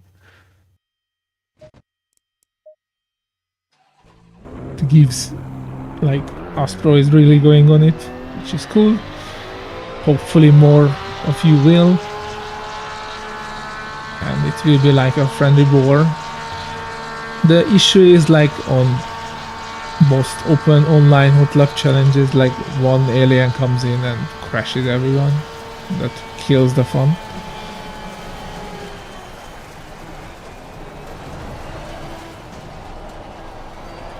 While on this channel, probably more normal drivers appear due to aliens don't need my setups. So we can have a bit like more down to earth hotlapping times. Oh yeah, TC4. I'm glad to hear that. that was my goal, to give you guys some friendly challenging. Also, next week, yeah, by the way, the practice server for the V12 Aston Spa is online. You can search owner speed. You will find it, and the password is OSP, all capital.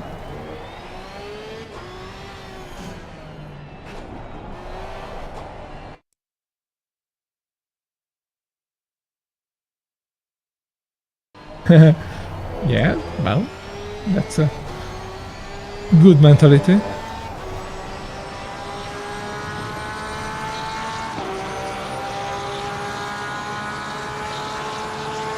Okay, let's do a not so push but somewhat push lap.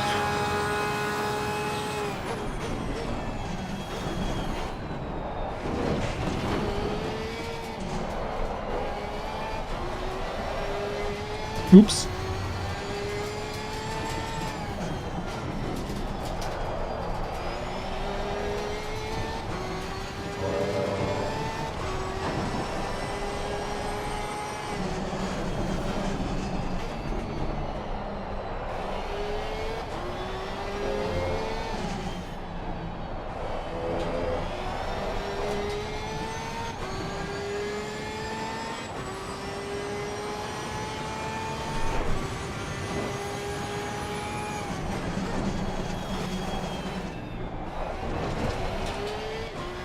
I think my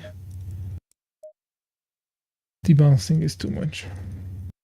Try 150.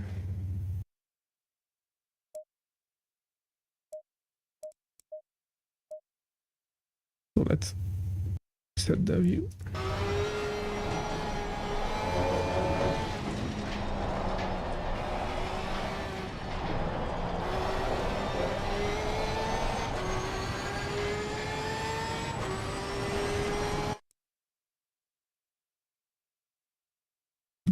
That's a really nice improvement.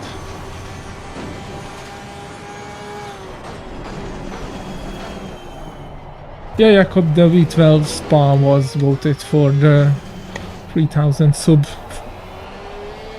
race.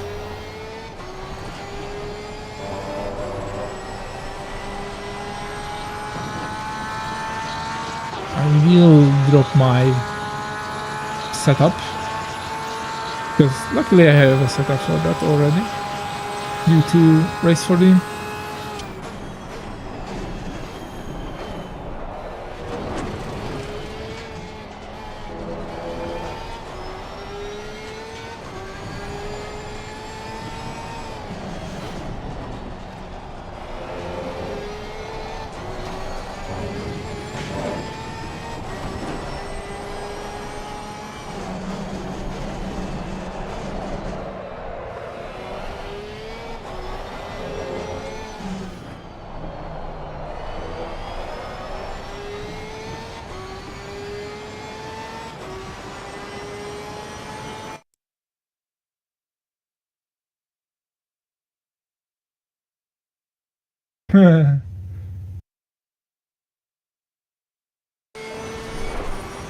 That's nice. Nice to see that you guys are competitive in the hot lapping. Always good way to improve your pace.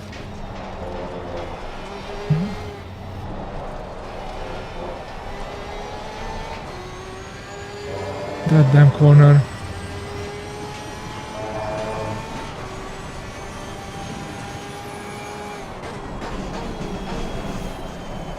And this one too. Okay, well, let's try.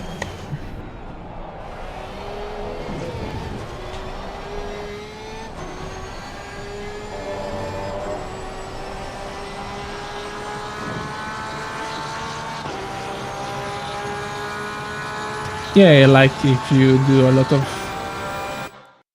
one day and you just sleep on it. That's a proper nice improvement, yeah. And if you sleep on it, it just engraves. Helped me a lot too.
Too late turning.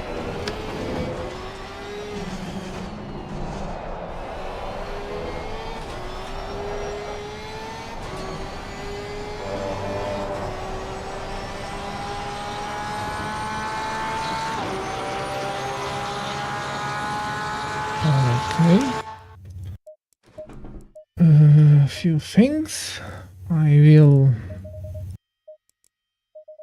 try more rear toe, like crazy more, and stuff in the front.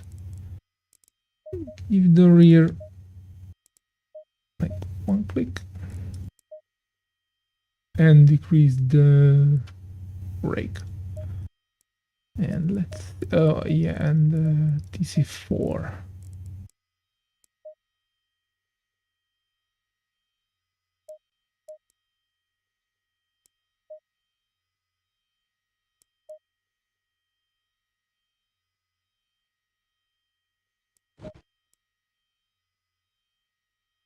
That's not a bad time, folks. Not at all.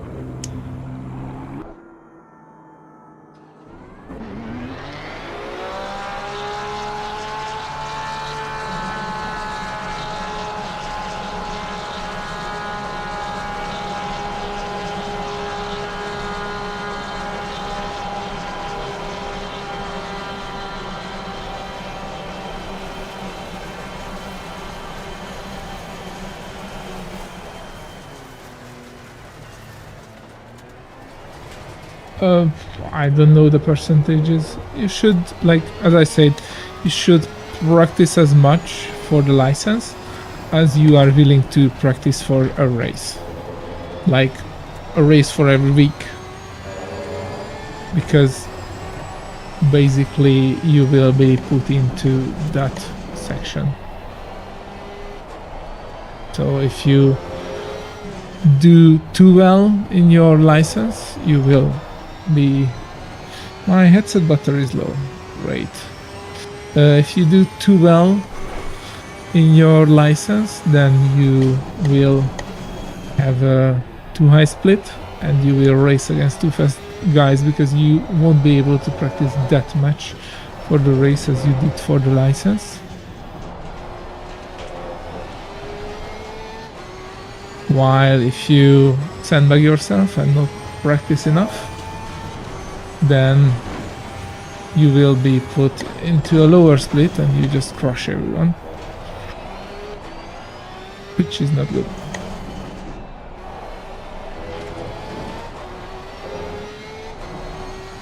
By the way, my headset will turn off soon, I don't know when. So that will be the end of today's session.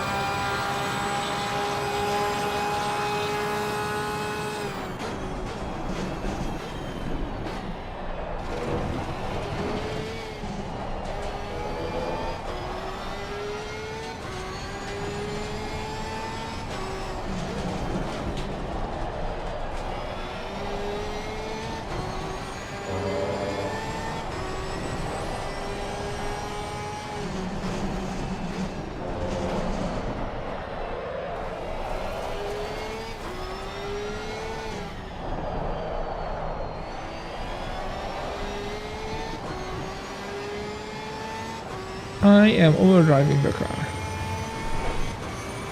Stupid mistake.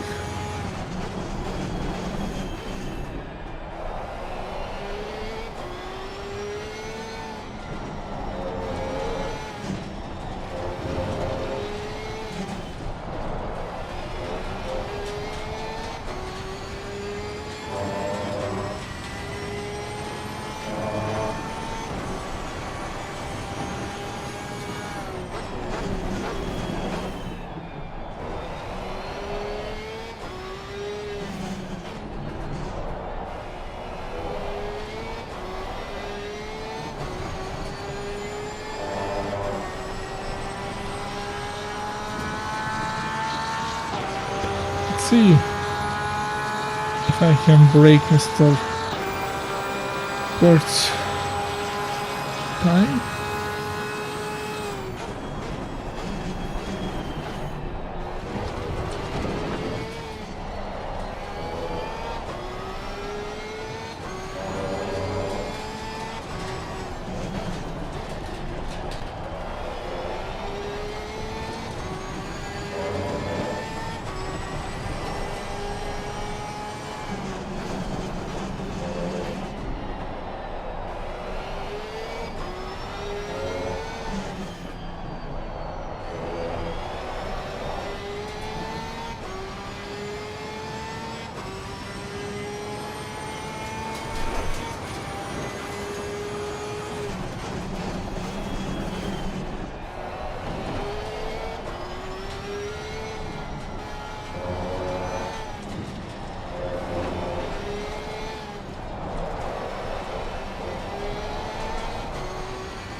Yeah, I'm playing a lot of Elden Ring recently.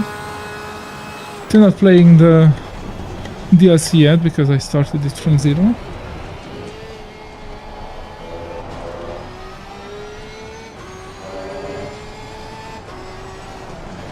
Oops. Anyways, lap is done. 35.8. Not bad. I think that's close to 101.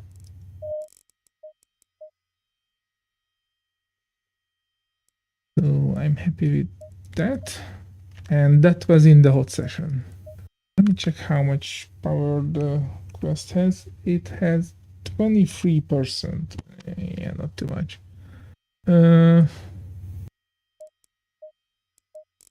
Let's just do a CSGO. Okay. I'm too old for FPSs.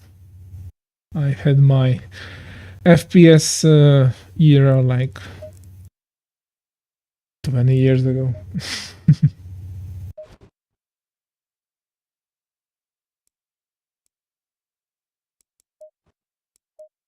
Okay, we don't need a base and okay, means +7 maybe.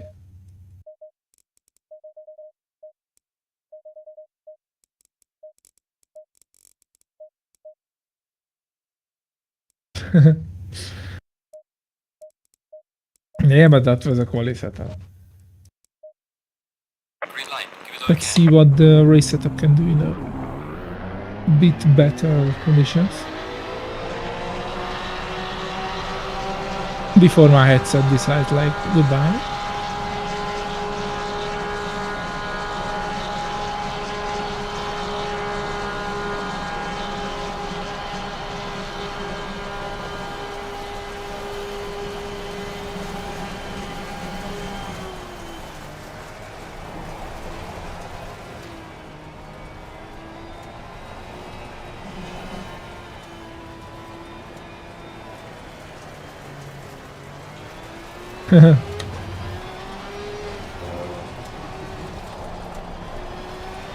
Sadly, when I played COD 2,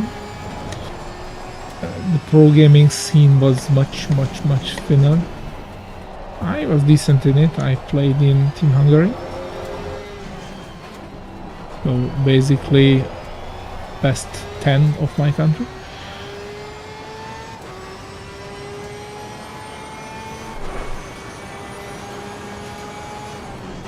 Counter-Strike 1.6 was sort of like pro Steam, and also there were some pro skin in Quake 3.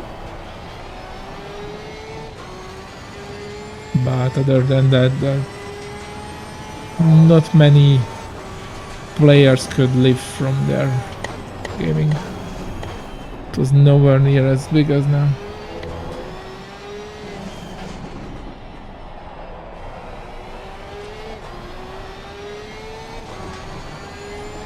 The race setup is so much more like better to feel. Yes, of course I had better setups. Only that helped me. Although now you can hop into this setup and break my records in your home track.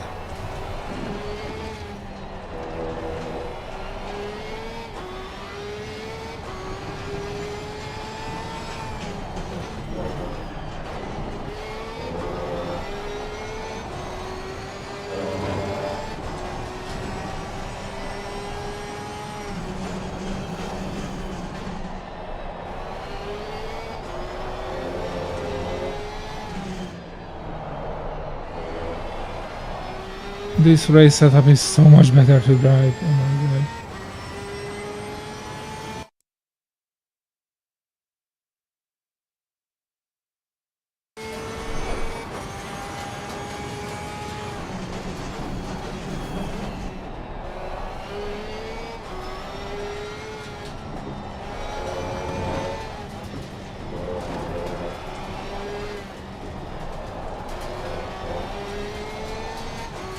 so much better to drive.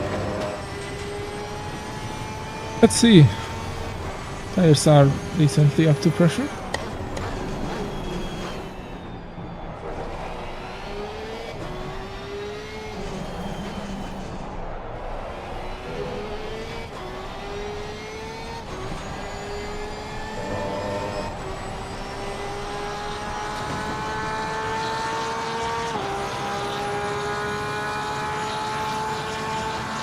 Right up, mate. The fastest lap so far.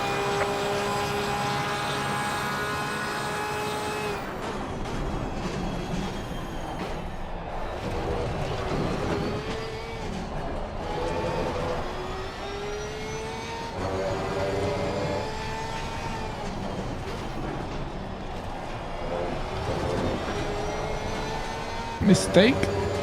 Big one. Tip the inside.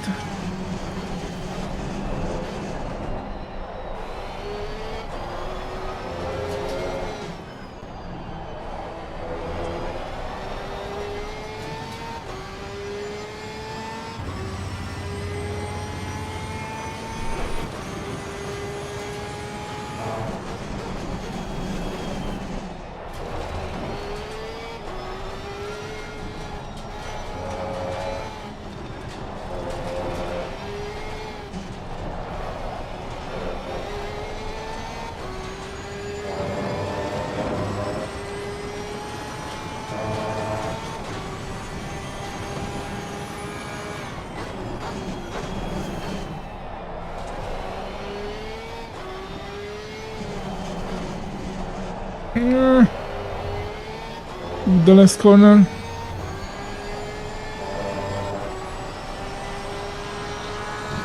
Still not bad lap. Let's try one more. Right up, mate. Personal fastest lap.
Thank you, Astro.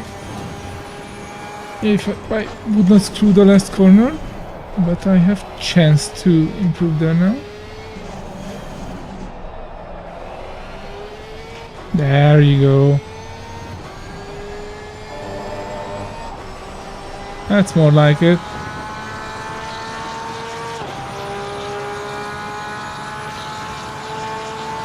The 35.8 with the race setup. I like that. Let's save it. So pressures were basically very good. Let's try the quality too. I don't like how it drives, but yeah, it's a quality setup. It's not about enjoyment, it's about speed.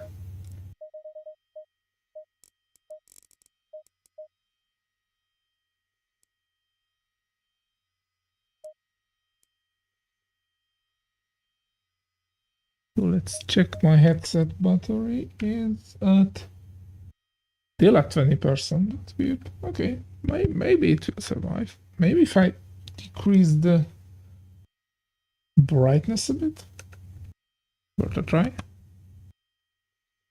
Also, there's a storm incoming, so if I disappear, I'm sorry.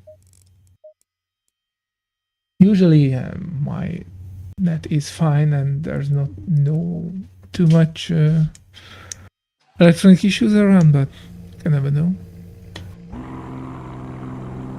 I can see the lightnings. So, quality setup.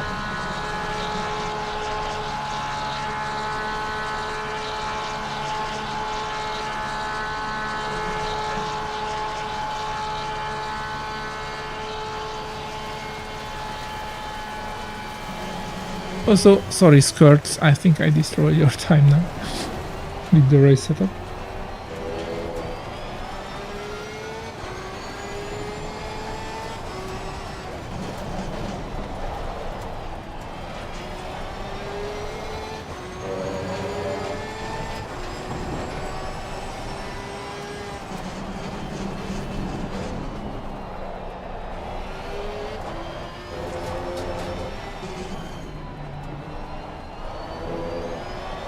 Now I have to get used to this setup again.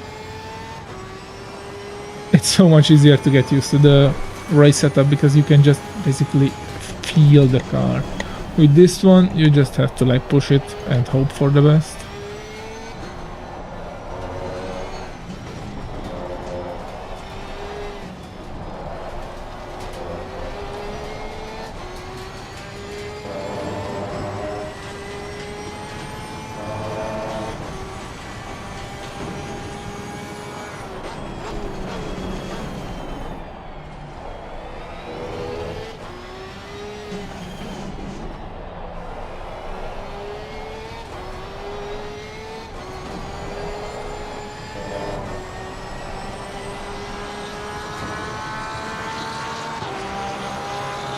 Yep.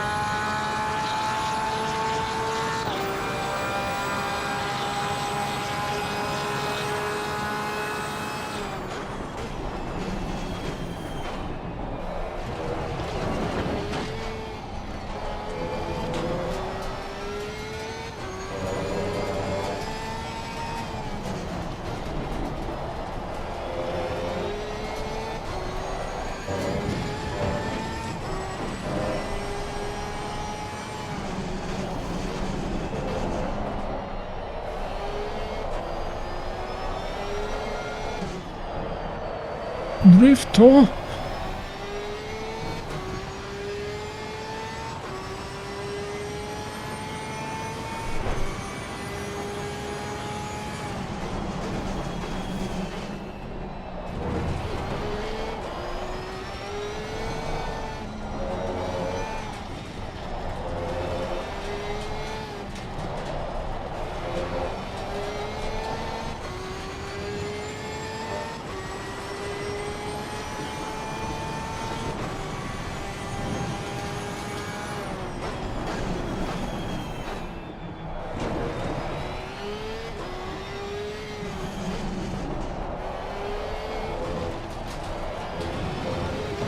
And that basically ruined my next corner, next lap too.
But you have good times. Don't underestimate yourself. But that's very nice of you.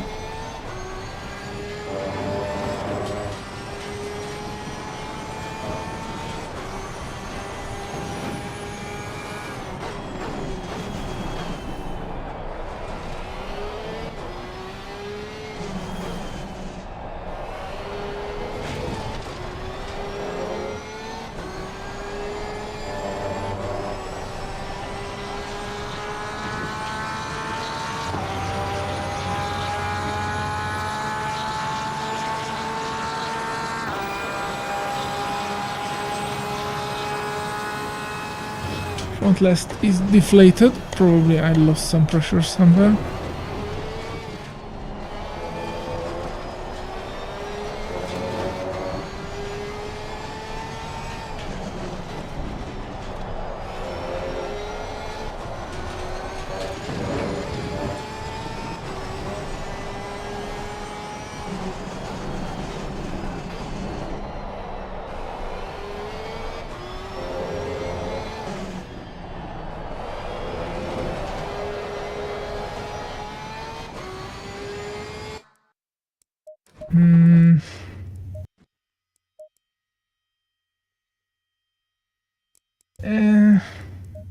Try TC5. Maybe that helps. On my heavy foot.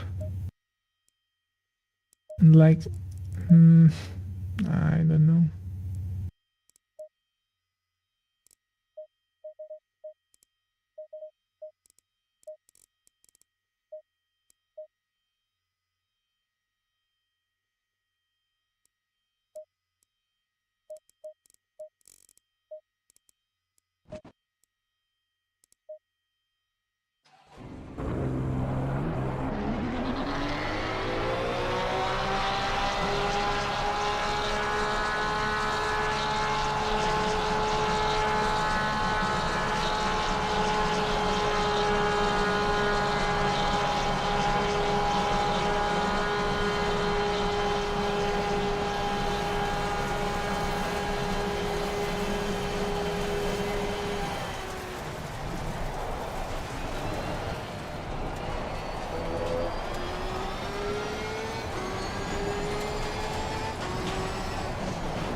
Drive even worse.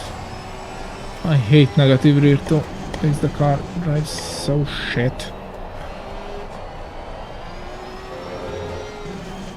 And destroy the tires. But it can be fast. It just like cannot feel the car. It's so annoying.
Okay.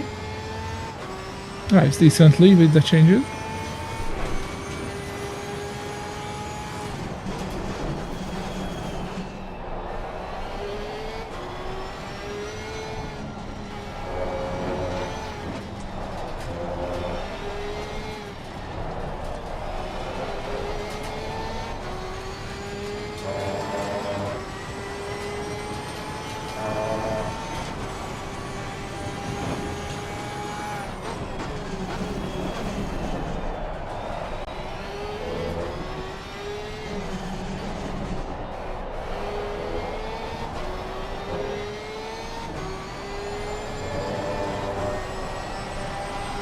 Okay.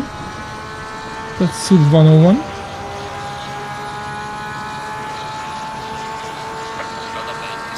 Sorry, setup is not slow. As intended.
Okay. I think that's a fine lap. Yeah, 35.1. That's not bad. I am happy with that for the quali.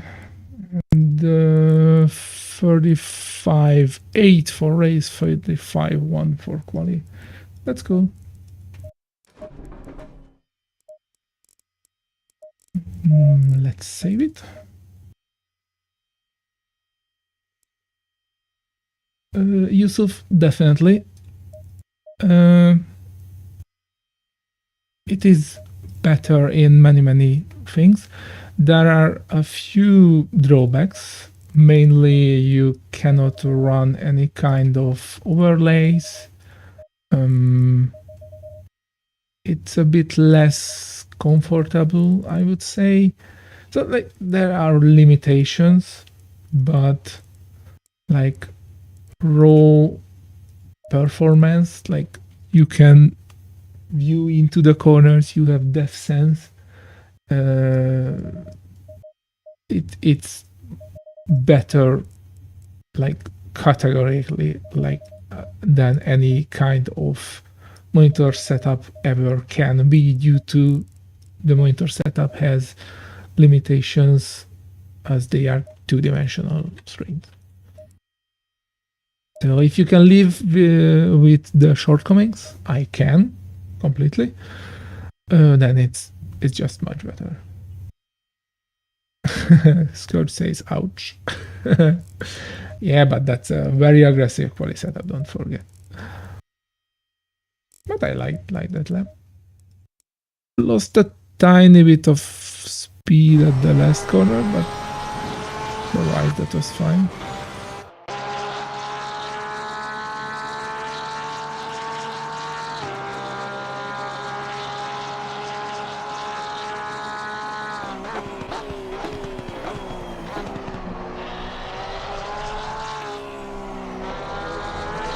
Okay, maximize the track limits then.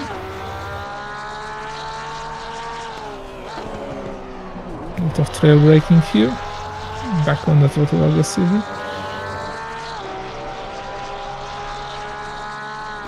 A bit slightly trail braking here, but it's fine for a quali setup. You don't need the tires. Okay, track limits used everywhere. Nice.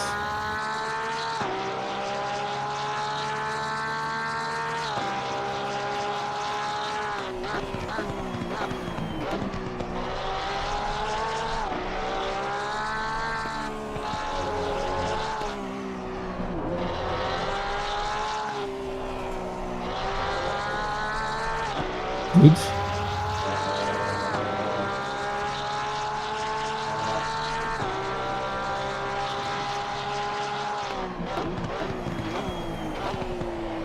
Good.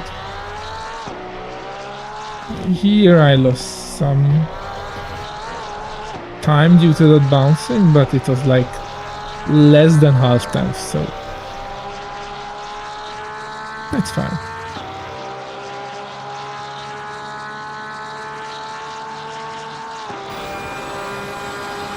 Let's watch it from the inside. Yeah, tomorrow I will record these laps, release the setup, and the next one, as I think is so far, is the shitbox at Monza. Not one I'm looking for. I was looking for this one much more because I could learn a new track.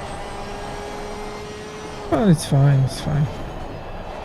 I can handle some shitbox at the most boring track ever.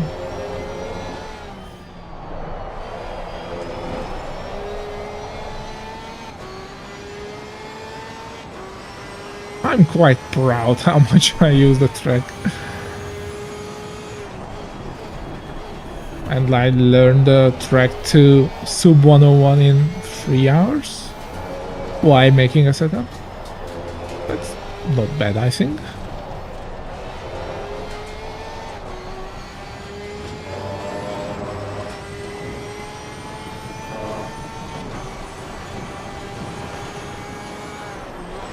Yeah, I will update most of the old setups. So like, I will make a poll of updating all setups too. I just want to fill the missing gaps first, because apart from the 992, most setup track combinations are not that bad. See you, Pro. Have a good night or work, or I think you won't work this day, just tomorrow. So have a good night. So yeah, first I want to fill the gaps, then I will start to update old setups. Also, the Spa M4 setup was quite popular on YouTube, so I was surprised by that. I will probably update more Spa and more Monza setup, because I don't like neither of those tracks, but I understand the, like, you guys need it. Fine. But let that be the dot for this, or the period for this session. Thank you very much for joining in, all of you, and keeping me accompanied while doing this. Yeah, I lost 4/10 in the last sector. Accompanied while learning this track. Hopefully it was not that boring or horrible to watch. Oh, okay.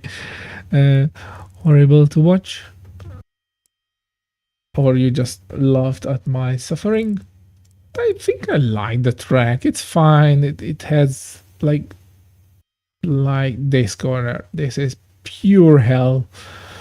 But that's a skill issue. I cannot take that super consistently, super fast. But bird rather good. Also, like on a fast or green track without brake markers, this corner would be bad. This corner would be bad. This one too, because there are not many braking point markers. I don't get tracks which doesn't have, like, here. Okay, it's fine. Like, I brake a bit after the curbing, but this one, yeah, good like guessing. Like, I brake, and the flat out right-hander, I brake at the beginning of the darkening. Without that, you will have to guess from the curb, which is like way further. This one is fine, this one is fine, and this one is pure hell by default. But I brake here again, like trail brake a tiny bit somewhere at the darkening. Cut a lot. And the last corner, like last proper corner, again, like there's a marker on the left, but it's so much on the left, you, like, on a monitor, you have no chance to see that. And even in VR, you like have to bobble your head. So I did just use the rubbering, but that's not a good thing. 35.8. Okay, that's a good lap. I got the same with the race setup. Yeah, but that's a quali setup. And quali setup on a Porsche is always like miles faster due to you just sacrifice the rear tires for 5 laps and that's all. The overlay at the bottom of my screen is SimHub with the, I don't know if you just type SimHub extra overlays, it will drop a pack. Let me check it for you. SimHub overlays. It's Romain Rob's collection.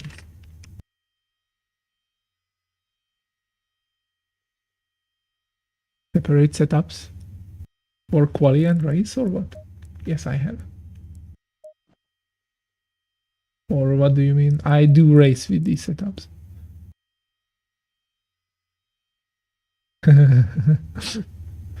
Okay, I got the joke.